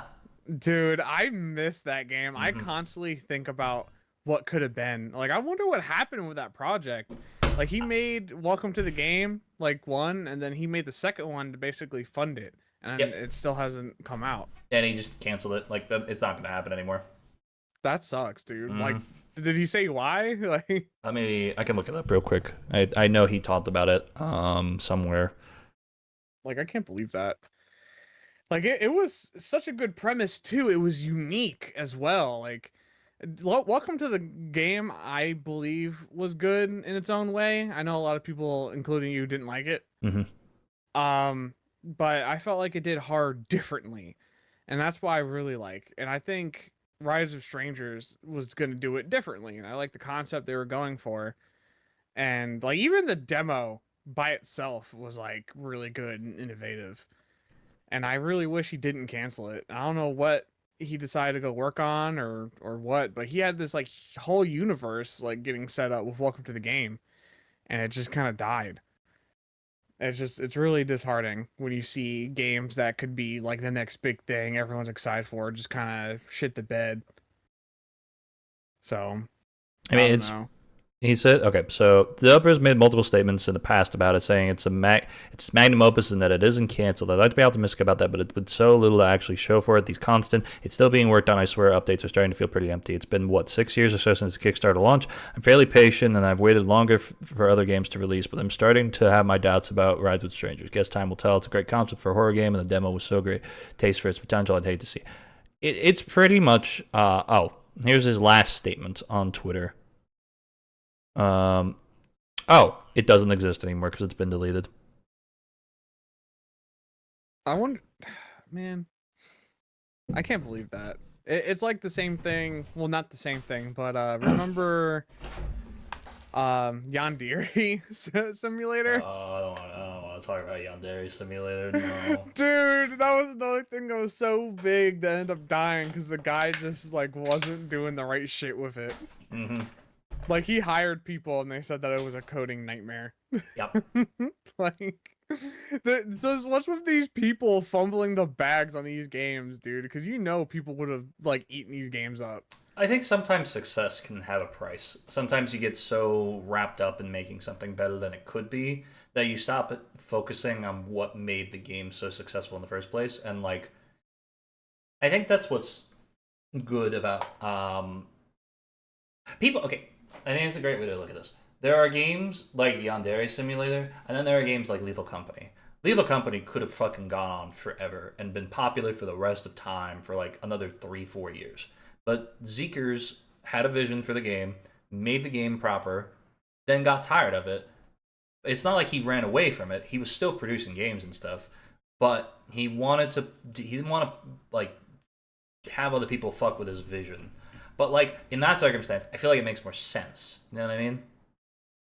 I mean, I mean, when it comes to a game like Lethal Company, I feel like that's a little bit different because, like you said, like that is kind of like a product, like a finished, like here you Yeah, go type of shit, and that's different. I'm okay when it comes to that yeah. because it's like, oh, here's a nice Well, gaming yeah, yeah. experience, That's play what I'm if you saying. want. But it's just you got these games that don't even finish. You know what I mean? I mean, Lethal Company though is another good example of how like he could have ran with it, and like I wish he did so he can like definitely because there's some things I don't like about Lethal Company. There's actually a lot that I don't like about Lethal Company so much that whenever the topic of either that or Repo comes up, I'm always just down to do Repo because I feel like it's just a better made game. I think I'm gonna a little bit of promotion for something that I'm very passionate about here. I think it really sucks that like that was the trend that took off because I think there are so fucking many really interesting lethal style games, but unfortunately so many of them have just gotten overshadowed by something like Repo or like other little niche sort of things. Like I love a game. It's developed by a team that was working on a mascot horror game and they also made a horror game called Don't Pee, which is a very fun little experience in the terms of horror. Um, and it's called Skyward Extraction. It just released in the 1.0. Buy a link in the description. No, but I very much like that game, and I feel like what's unfortunate is that sometimes it just comes to just the wrong time. Sometimes, like maybe that game came out sooner, maybe it came out later, or maybe it didn't pick up because of its aesthetic or whatever. I love the game. I know that I've like spoken with the developers of that game, and it's fucking great. But unfortunately, something like and it doesn't mean that like the people at SemiWork aren't doing a great job. The people at SemiWork are doing a phenomenal job with Repo comparatively. Like, and I think that's great. I think it just sucks that so many ideas get washed down the drain sometimes because something else comes out that's like 3 times as popular. You know what I mean? Yeah, no, I get that. I mean, shit, that's happened before in gaming. I mean, like remember when Overwatch came out with that Battleborn game? I think they came out at the same time and Overwatch just totally Oh, swept the other one under the rug. fucking Battleborn! I remember that name. Yeah, I don't think many do, man, but that's a good example. There's an Remember example going on. Paladins? Dude, Paladins is a good example too. I mean, that just kind of died too. I mean, I think was that after Overwatch though? Or was that before? I think it was before Overwatch, but I think Overwatch just was the more competently made thing. It felt more specific. It just felt better. I think for some people. I think that's a trend when it comes to hero shooters. I feel like a hero shooter comes out, it's the shit until people get tired of it or have issues, and then a new one comes out, caters, and then takes the audience. It's like Overwatch did that to Paladins, and then Marvel did that to Overwatch. And I have no doubt that in time Marvel would start to fuck things up and something else will come. Yeah. But until then, Marvel's like the current, top dog. And I don't know, I don't like Marvel. I'll be honest, I don't like it. Like I have fun with it sometimes, but I personally felt like Overwatch was the better put together game. I just don't like the fact that there's no passive healing and stuff in Marvel, no cross progression, so I'm stuck on the platform I began on. Well, and I think that's what's fucking insane. But I also like to some degree kind of get it because and I'll criticize a little bit here too. I've seen some of the other projects that NetEase Games has like helped with, and they're very kind of grubby with how they've done it. Like they made the port for Dead by Daylight mobile. Did you know that? Yeah, yeah. They got rid of Dead by Daylight Mobile, though, Yep, they right? did. They fucking did. Of course they did. Yeah. They were like, this is shit. They just hmm got rid of it. I think it's crazy, honestly. I think it's absolutely insane that some like I don't know. I like a lot of stuff, but like at the same time, it doesn't like it doesn't. I mean, gaming as a whole right now is kind of disappointing. Yeah, that's true. I mean, games aren't what they used to be. It was definitely much better back in the day when you could just put a disc in and start it right up and have a good old time. No worries in the world. Now I put in a game or I install it from the internet and it takes like a half hour. It's 60 gigs, 80 gigs. Day one update, day two update. Just like Well, I don't know. and I think there's a certain sense of like I think there's a lot of benefits that come with the system that we have nowadays, but I also think that because of the overabundance of games that can just exist now, like you can go to Steam, you can go to Itch.io, you can go to GOG, you can go to fucking Amazon Games Prime, whatever the fuck. You can go through all Epic. You have so many choices, and I think choice stagnation sometimes can kind of fucking screw up how much we enjoy wanting to play games because there's so much to play that you want to experience. You want to be a part of multiple conversations, but there's just not enough time or not enough money in life to be able to do all of it. Yeah, especially when games are now expensive as hell, and it becomes more of like a financial decision if you want to buy the new game or not. That just drop. I don't buy new games anymore. I don't. Like I made it kind of like my mission to not buy games like day one. I just won't do it. It's too high of a price. I will definitely wait for a Steam sale to come up. I mean, I didn't buy games like say Hogwarts Legacy that came out. I still haven't played it by the way, Mm. but it came out. I didn't buy it until it was like $20. I had got it for like PlayStation. And that was another game that I got for PlayStation for an excuse to play my PlayStation. I haven't played it yet. Yeah, you're not missing much anyway.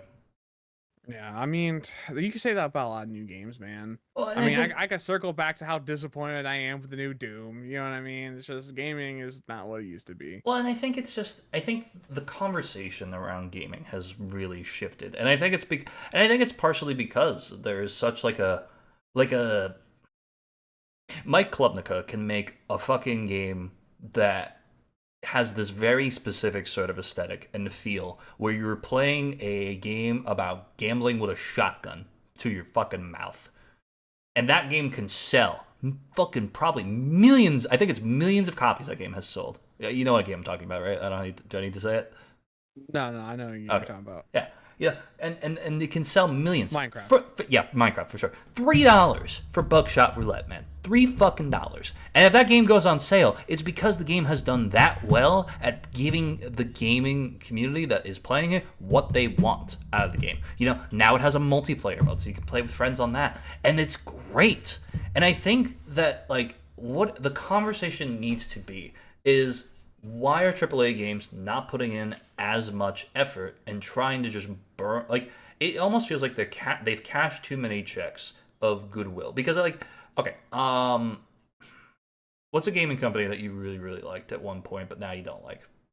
Ubisoft. Okay, Ubisoft made, from what I have played of the original Assassin's Creed, I really liked it, and I know that Assassin's Creed. Yeah, the old ones were great. Yeah, and I think what like, there's a lot of problems and the problems. It's not that they've never existed. I think it's now also the fact that we are aware of some of the problems. Like crunch culture is a huge thing that exists for a lot of these games because you've got all these like season pass things and you've got all these sorts of like different ways that they're like nickel and diming you that kind of sucks. And there's all of these different things. When in reality, it used to be like, oh, I could buy this game, I could play the game, and I could do X, Y, Z and have a shit ton of stuff, maybe a free update here and there, whatever. And then a couple years down the road, they'd have another game. But then, like I said before, they also used to have other games in between those ones that would cushion the blow. Now, if the big IP fails, well, now your studio's in danger of being bought up or sold off or shut down, Oh yeah. I mean, look at one of the problems we have with Rockstar with like GTA. We want to talk about the comparison of eras.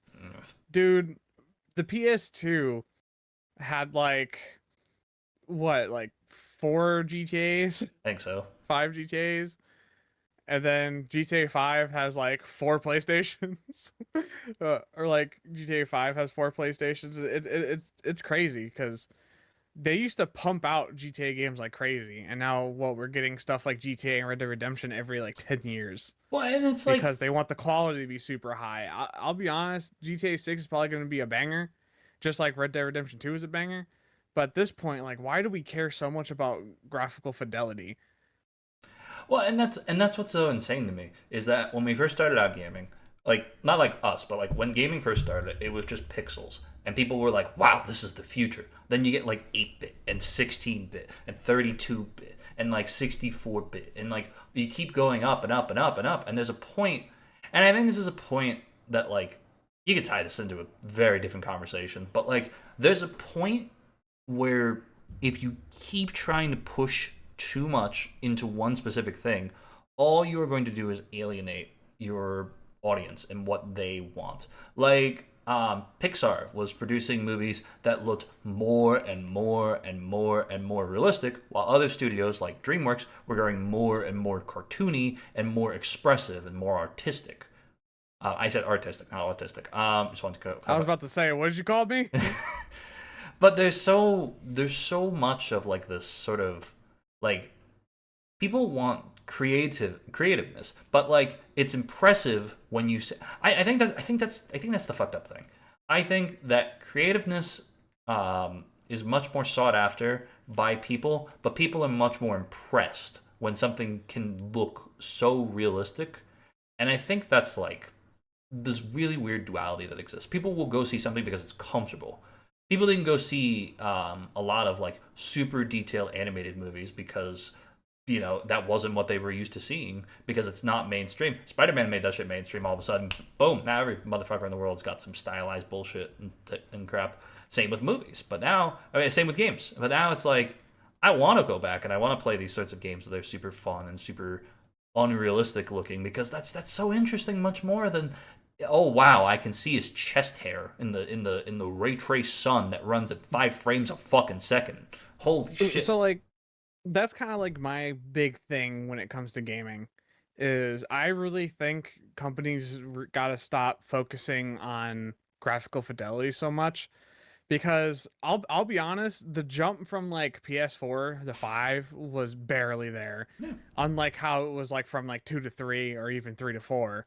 The jump isn't there because we're getting to the point where we're stagnating, I feel like, when it comes to graphics, and game companies are really worried about like making the game as pretty as possible and like also sacrificing content in the meantime.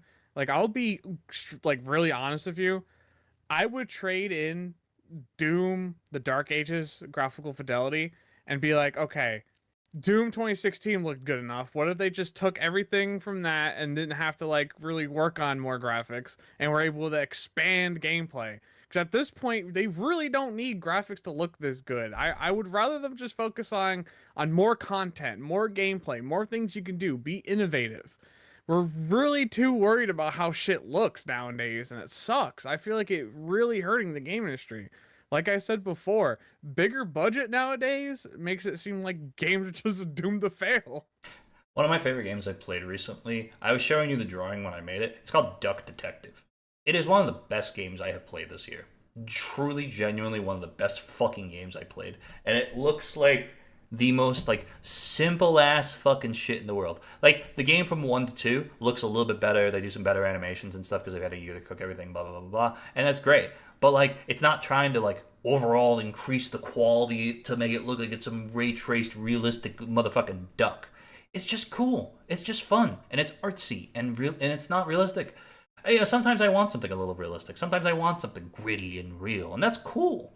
But like it's as an experience. It's like when movies like used to like big movies used to only come out in the summer, but now a blockbuster can come out in the middle of February, you know? Yeah. Yeah, I mean, I don't know. I just, when it comes to gaming, man, I'm really disappointed. I'm just really disappointed where it is and where it's going. I mean, I could say it until I'm blue in the face. Like, we could have stopped worrying about upping the way graphics looked back in 2016 at this point. I don't know. I feel like I'm kind of stumped on like gaming, man, because I'm so disappointed in it. It's like it's a kid of mine that just dropped out of school to fucking play in a band or something. You know what I mean? It's like, oh, I'm happy for you, but I'm really disappointed that you didn't stay in school. What a shitty metaphor, but that's where I am. I feel like that's how my family feels about me that I dropped out of college. I mean, shit, man. We were in a fucking weird time when it came to school, man. Like I had a lot of issues that our school didn't know how to deal with. So instead of helping me, they just kicked me out. That's fair. But nowadays, like they do, so that's good. I wish they would have kicked out some of the fucking people who were going after children, in our school. But you know, it's whatever. Fucking, it's a whole other. We had a lot of people who ended up like pedophiles, yeah, turning into that, yeah. Like, man, that like there was one close to me too. Well, not like close, but he was in the friend group, and like that happened, and it was like, ah, what? Dude. I know someone who did things with someone that was well below their age, and now I don't speak to them at fucking all. Yeah, that's like such a shocking thing, dude. Yeah. It shocks me that that's how that used to be back in the day. Like Egyptians and stuff. Like, such a tangent. Holy shit. Holy shit. Like, what's wrong with them, bro? Okay. Like when they were making pyramids, bro. Like, oh my god. Yeah, man. I remember the pyramids. They were praying. I remember when they're making pyramids, they were praying on the week. Mm-hmm. Anyway, did you hear that Ed Gale died? Who's Ed Gale? He plays Chucky. Wait. In the Child's Play. Ed Gale. Oh, like the puppeteer? Like not the voice. The guy I get. Not the voice, because that's Brad Dourif. He's a short guy. Oh, that sucks. Yeah. I don't like I saw it when I opened up my Edge. Like I guess he died a couple of days ago at the age of 61. He was in hospice. Oh, that's rough, man. I love Chucky, man. Yeah, that's dude, there's a lot of people that have just gone recently. Like it just boggles the mind. Yeah. Like I know it's not too recent, but when oh man, I forgot his name. That sucks. The guy who voiced Darth Vader. Oh, James Earl Jones. I don't know why. Yeah, James Earl Jones. I don't know why that blanked on me. I know his name. When he died, it was like, hey, yo, what? Like, just I don't know. And now they use his voice for AI. I hate that. Oh, can we fucking talk about that, man? I really hate like. I'm honestly at a point where I don't want to watch shit anymore. Like I don't want to watch content at all. Like I'm serious. Like I don't want to go on TikTok. I don't want to go on YouTube. I'm at a point where I just if I want to watch something, I'll go on like Max or something and watch a TV show. Because I'm like so like annoyed of scrolling through shit or clicking on the video. And AI has gotten so good that it's just a completely fucking fake video. Like there's street interviews now that are completely fake AI videos, dude. Like on YouTube. Like it is actually insane. And I'm like super tired of scrolling through and then getting like AI gameplay of GTA 6 or some shit like that. I'm like tired of it, dude. It really ruins shit. Like the whole when it was able to do voices, that was scary enough, but now that we're getting like whole ass people doing shit, voices, like the people are able to make AI porn of people. Like it's horrible. We went from Squidward singing "That's Life" by Frank Sinatra to fucking Ariana Grande having sex with Boots the monkey. That you didn't have to go with Boots the monkey. I couldn't think of another name, man. You could have went with anything else instead of going that direction. I don't know, man. It's crazy, man. Dude, I don't know, man. Like, I think there's practicality that can be used with AI. And I think that there has to be a point, and I'm going to be political for a second here. I think the fact that there is now a law that's being put through that they can't rule on anything AI related for the next 10 years is absolutely fucking bonkers, you know? Like, I hate that. That's a thing. No, they've created law where, or I don't know if it's gone through yet. I haven't kept up on it, but like They were proposing a law that you can't rule on any laws having to do with artificial intelligence for the next 10 years. Which, like, What? it's bad now. What the fuck is 10 years gonna bring? Like, is Microsoft Copilot gonna fucking take over my fucking life and shit? And I think that there's a very, and, do you mind if I go on for a second here? I gotta just say something. No, go ahead. Go ahead. I think, and I watched a video recently of a guy who's very much, I would say he has liberal ideologies, but he has this sort of mindset where, look at every other fucking country in the world, and they have not a two-party system, but a parliament of different ideologies and beliefs that are presently available for people to understand, and they are a part of said government. Like, there's 4 or 5 different like parties, I think, in in most European countries, and there are like so many different ideas that are being put forward. But here we are, we have Democrats and Republicans, and it's like if you don't lean with one, or if you have ideas that lean in a specific direction but you don't identify with the party, then you're just forced to be that. And it's like, it's idiotic to me. It's fucking stupid to me, because I don't think that that's a fair thing to fucking do. I think there are people who have liberal ideologies, but they might then, also have some conservative ideologies. And I think that that's a point that needs to stop being pushed, because when it's just red versus blue, then you can't have any purple. You can't have any conversation without it being something so... And it sucks, because then people can't fucking get help that they need. I mean, Medicare is going to be cut. A whole lot of fucking crap is about to happen, but it's because, it's the Democrats, it's the Republicans. We can't have that conversation without it turning into that, and it's fucking stupid, because it should be people, because that's all the government is supposed to be. It's supposed to be people made up of people, by the people, for the people, and people need to do their fucking jobs and do shit. Not do what's best for the party, not do what's best for the consumers and the money and shit. It should be what's best for, like, you and me, man. Fucking, we can't afford to fucking live. We're not gonna be able to buy a house. Yeah, I mean, the way things are right now are horrible, but if I could get political for a second. Sure. The genius that is Donald Stop Trump. fucking speaking to me! I just want to say, he's playing chess. Shut the fuck up. Shut the fuck. He's doing this as a bit, Chad. This is a bit, by the way. He's doing this as a bit. That's another thing. People do this shit to me all the fucking time. They're like, and I'm like, don't fucking... I hate wasting my time, man. I don't... It doesn't do anything, man. I don't want to be angry anymore. I want to solve problems. I want to fix things. I don't want to fucking... meme. But see, solving problems is exactly what Donald I'm gonna J. fucking Trump kill you. do. I'm gonna kill you. I'm gonna kill you. In By Minecraft, putting in these Roblox. tariffs in I'm gonna make you place. play Dress to Impress. I'm going to make you play Dress to Impress. I hate that, man. Yeah, me too.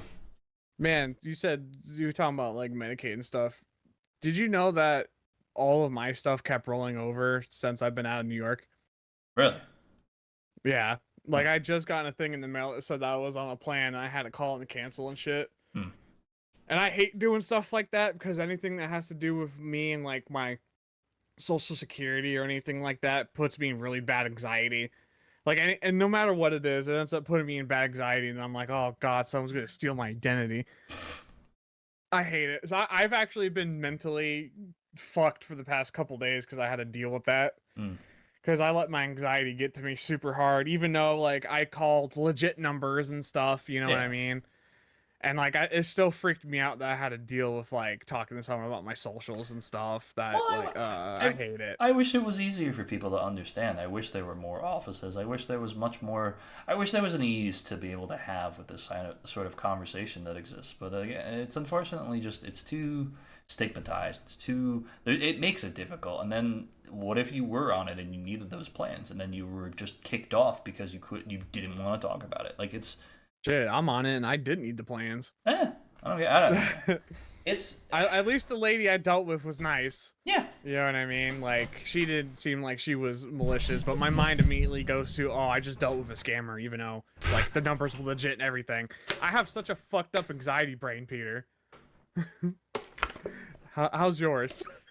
I don't want to talk about that. Dude, I hate it, dude. Not for nothing, it happened on a day where it was yesterday, and I got so unbelievably high too. So on top of that, I actually, for the first time in my life, experienced high paranoia. Because I had I had a lot in me, dude, and I was paranoid to the point where I felt like I was gonna have a heart attack. Mm. I had to come upstairs and go to bed. And actually, I think when I laid down to go to bed, that's when I called you so I could get my mind off of it. And I left you a 3-minute voicemail. I will have to listen to that at some point. You have to. I wouldn't recommend doing it on here though, because I don't remember what I said. Nope. Maybe you should listen to it when we get off the air, Probably. which is actually relatively soon, about 15 minutes. Yeah. Our first 2-hour special, man. I think it went pretty well. Yeah, I think so. I think we're doing well. Definitely don't want to do this again for a while. I mean, I like it. I feel like if we do it in the future with like maybe double topics, or we maybe have or we have a guest or something. Maybe guest for like an hour or something. Maybe we could do that. I don't know. We'll figure it out. Because I like I said, I think the 1-hour format fits us best. Yeah.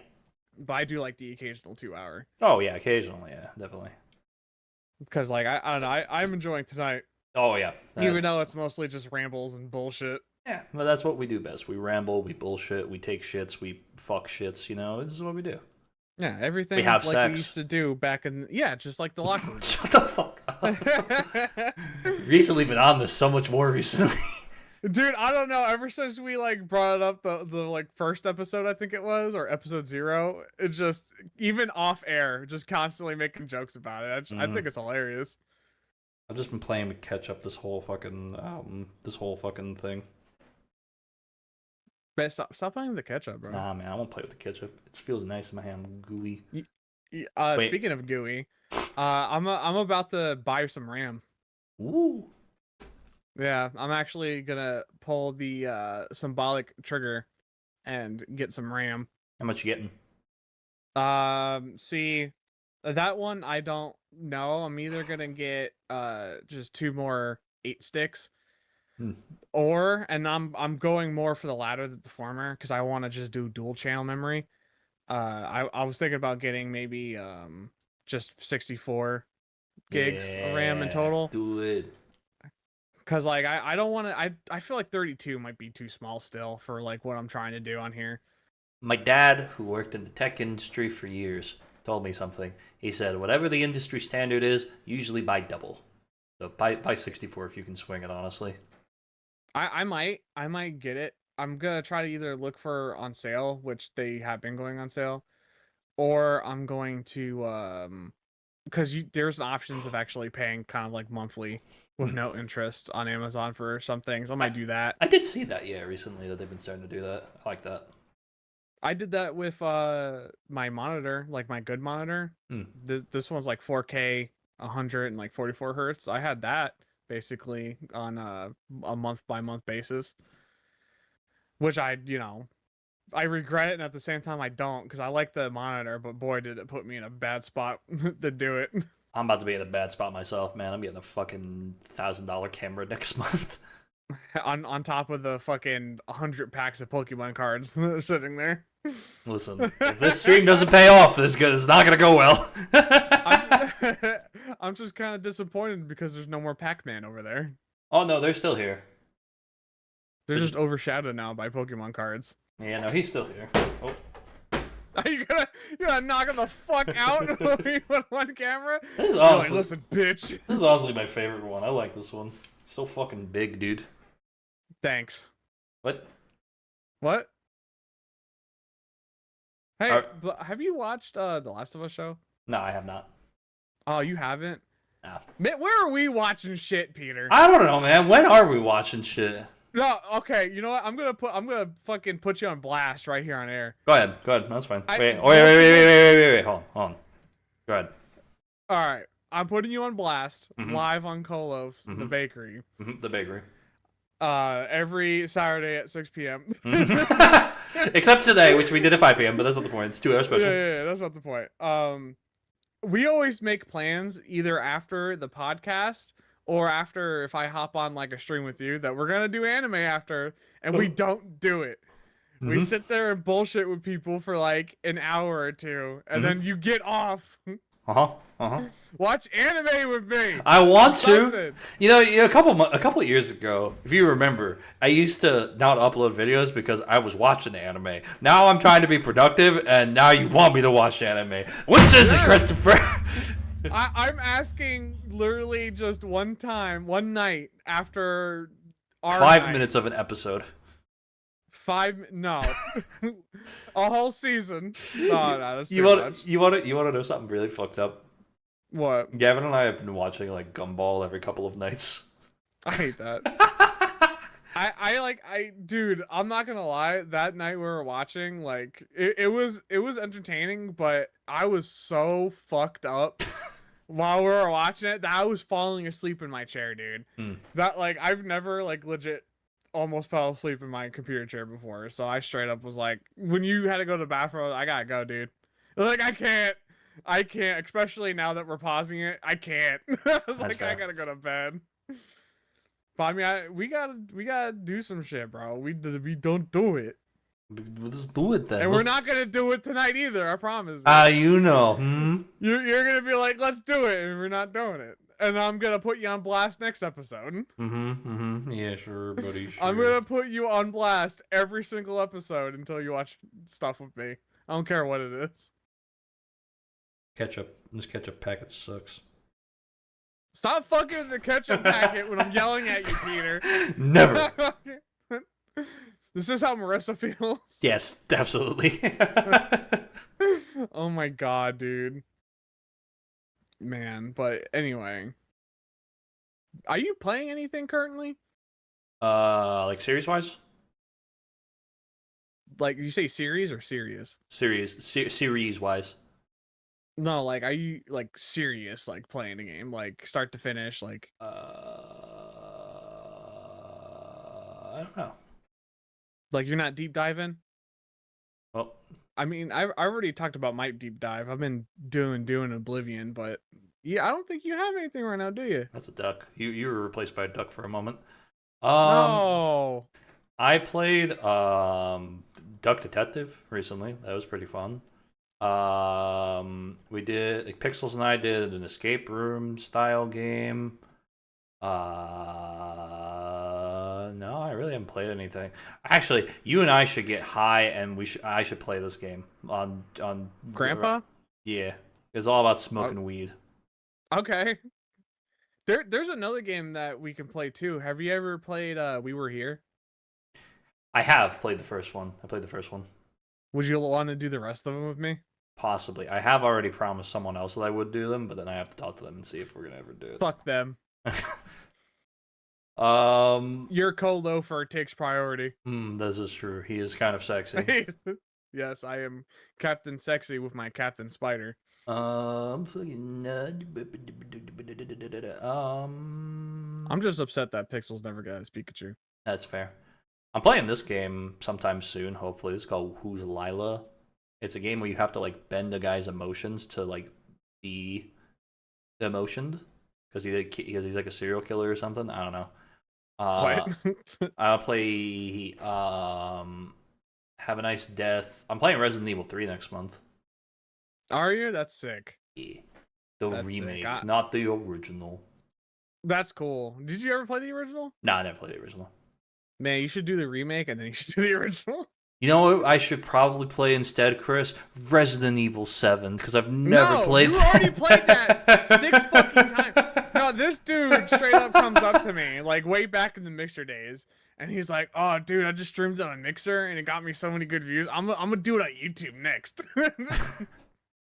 Just play it over again on YouTube right after. It's great, man. It was great. I love Resident Evil 7, man. It's the best of the series. I don't think that was you loving Resident Evil 7. I think that was you prime, like, I gotta get these numbers, Peter, militia. This is fair. This is fair. That's happened a few times, unfortunately. You're like, gotten so good numbers, you're like, I gotta do it again. It happens, man. It happens. Sometimes you get lost in the sauce. But nowadays, I'm just vibing. I'd love to be able to make money on YouTube, but I also am not trying to force it no more. Well, see, that's why I'm buying some RAM, bro. I'm gonna start trying. Start trying. Let's start trying. Let's have a baby, Chris. Let's have a baby. And you know, I'll tell you what. Our undead Resident Evil orphan 7 child. Resident Evil 7 could be one of the first games I do once I start my YouTube. I'll stream it with you too. How about we stream it together? That could Like be we'll do a co-stream and we'll both play it. That'd be so hot, man. Yeah, we should do that and then play Village afterwards. No, Like I don't want to play Village. Village is You have icky. to. It's icky. You gotta stick with the bit. It's icky. You're icky. You're All right, what icky. about Resident Evil 3? I'll play Resident Evil 3. I'm playing it You want next to do month. Resident Evil 3? I'm playing it next month, dude. Yeah. Well, I mean, if you're already gonna play it, I don't want to cramp your style. Co-stream. I'm gonna cramp. I'm gonna cramp your butthole with my penis. Okay. Well, on that note. I am cooked, dude. Yeah, we got 5 minutes left. I mean, but if anything, we just ended here. That's pretty much 2 hours. We'll just end it. We gotta go the full 2 hour special, baby. Come on. Or you want to go full 2 hours? How about 2 hours and a minute? Okay, that's fair. So we can say we did a over 2 hour podcast. All right. We can open another pack. No, God, no. All right, time to open 100 packs right now. Do it. I'll be here for another fucking 6 hours. Let's go. I've got people taking off work for that stream. Like, that's how dedicated the people I know are. Dude, I'm excited for it. Really? Dude, wait. You know, speaking of doing games, are we gonna do schedule 1? Yeah, when do you want to do schedule 1? We should start doing stuff. We should start figuring. Yeah, you know what I mean, man. Dude, I'm so fucking cooked right now. Oh my god. Dude, what are you cooked by? Just energy? Are you de-energized? De-energized from all the laughing from the fucking packs, and the fact that my fucking office here is a fucking sauna. But I think Marissa's not feeling well, so I'm trying not to be too loud so she can rest. Yeah, nah, I feel that. Do it, coward. Hey, Element, welcome to the stream. You got here just at almost the 2 hour mark, man. Dude, yeah, we're almost out of here, but thank you for coming. I got new packs for the stream here. I bought them over the past couple of days here. I'm very excited. I swapped out. Do you not have a card that you can replace, like a pack that you can replace? I already did. These 3 are for my birthday stream because I wanted to open packs on my birthday. But I got 4 battle styles from Sword and Shield, and then I ended up being able to cop 2 Destined Rivals. I'm so fucking excited to open those. Like, the Destined Rivals, I hear, is like, that's the hot shit. They cost a lot of money. And how much was one of those packs? One of those Destined Rivals packs was $6.49. That's insane. And how many cards are in there? 10. That's unreal. Yeah. That's unreal. You know Why do people do this? Do you know what's crazy? These Sword and Shield packs, I got them for like way cheaper. I mean, this was $7 or yeah, and $7, half of them were fees. fucking duplicates. You're damn right, but hey, I'm not even gonna keep these either, except for like probably the 2 cards that you pointed out. I'll probably keep those, but I'll probably give this to my nephew or niece. Keep the Raticate. I think that actually might be a jungle card. That might be actually worth money. Dude, I might keep the Yu-Gi-Oh cards because honestly, a lot of these Yu-Gi-Oh cards look really good. I didn't know they like made them look so good now. Like they got some white cards now, black cards. Like we're all over the place now. Element, you didn't see it because you weren't here when we were opening the packs. But look, I got the Jolt. I got a full art Jolt ticket. It's worth $45 if it's a PSA at 10, baby. Hey, bro, stop rubbing it in my face that you got good Pokemon cards. Nah, man, you got some good ones. You got Eradicate, bro. At least my Yu-Gi-Oh cards were pretty good. I got some pretty good high-starred Yu-Gi-Oh cards. Dude, I don't know anything about Yu-Gi-Oh. I couldn't tell you if they were good or bad or right, wrong, or indifferent. Dude, I haven't, like, I watched the original Yu-Gi-Oh, and they kept going after that with different protagonists. I watched the original Yu-Gi-Oh! I loved it. And then I loved playing, like, this Game Boy game I had on it. And, like, it used to be really fun. I used to have a lot of cards when I was a kid. But, I, got rid of all of them, and I haven't played a single game since. I actually just recently got, the Yu-Gi-Oh game on, like, Xbox. So I'm going to play that at some point. That's, like, all the generations or whatever. But I saw 2 of our friends play like the online Yu-Gi-Oh, and I saw how like stupid Yu-Gi-Oh got, dude. Because you could like do these chain link summons to the point where before the first round's even over, you have like a super special summon card that you sacrifice like 10 cards to get. It's so stupid. I know, this is why I play Pokemon, man. It's way fucking simpler for my tiny little brain, bruh. How do you even play the Pokemon card game? Or is Okay. it literally just trading cards? No. You play the Pokemon. Okay. Let's tutorial. This is how we'll carry it till the end of the episode. So, okay. At the start of a turn, I think at the start of your game, you get about 7 cards. You have to have a basic Pokemon. This is not a basic Pokemon. So let's say I have Rhyhorn and a Marill. I can put down one of the two in my base in my starter position here. You put down 6 prize cards, and then each turn you can attach an energy. You can play as many items if you want, unless they're specifically like tools or something like that, and specific things like that. And then you can like attack if you have enough energy. You can use items to like get more energy, swap things. You put down stadium cards, which kind of affect the whole battlefield type of shit. It's really, really simple, but it also requires a lot of strategy. I've never once played. Like I played Yu-Gi-Oh, of course, with like other people with the cards, but I never did Pokemon. It always looked too complicated. Yu-Gi-Oh was pretty simplistic. Speaking of Pokemon, have you ever played that little Tetris Pokemon game they had on the N64? I have not actually. Oh, dude, I gotta show you that. I gotta tell you the name of that. But well, shit, man, we're here at the end. Oh crap, dude, let's go. Oh man, we made it past 2 hours. Let's go, baby. Peter. Christopher. Hey. All right, send this home, Chris. Let me play the outro here.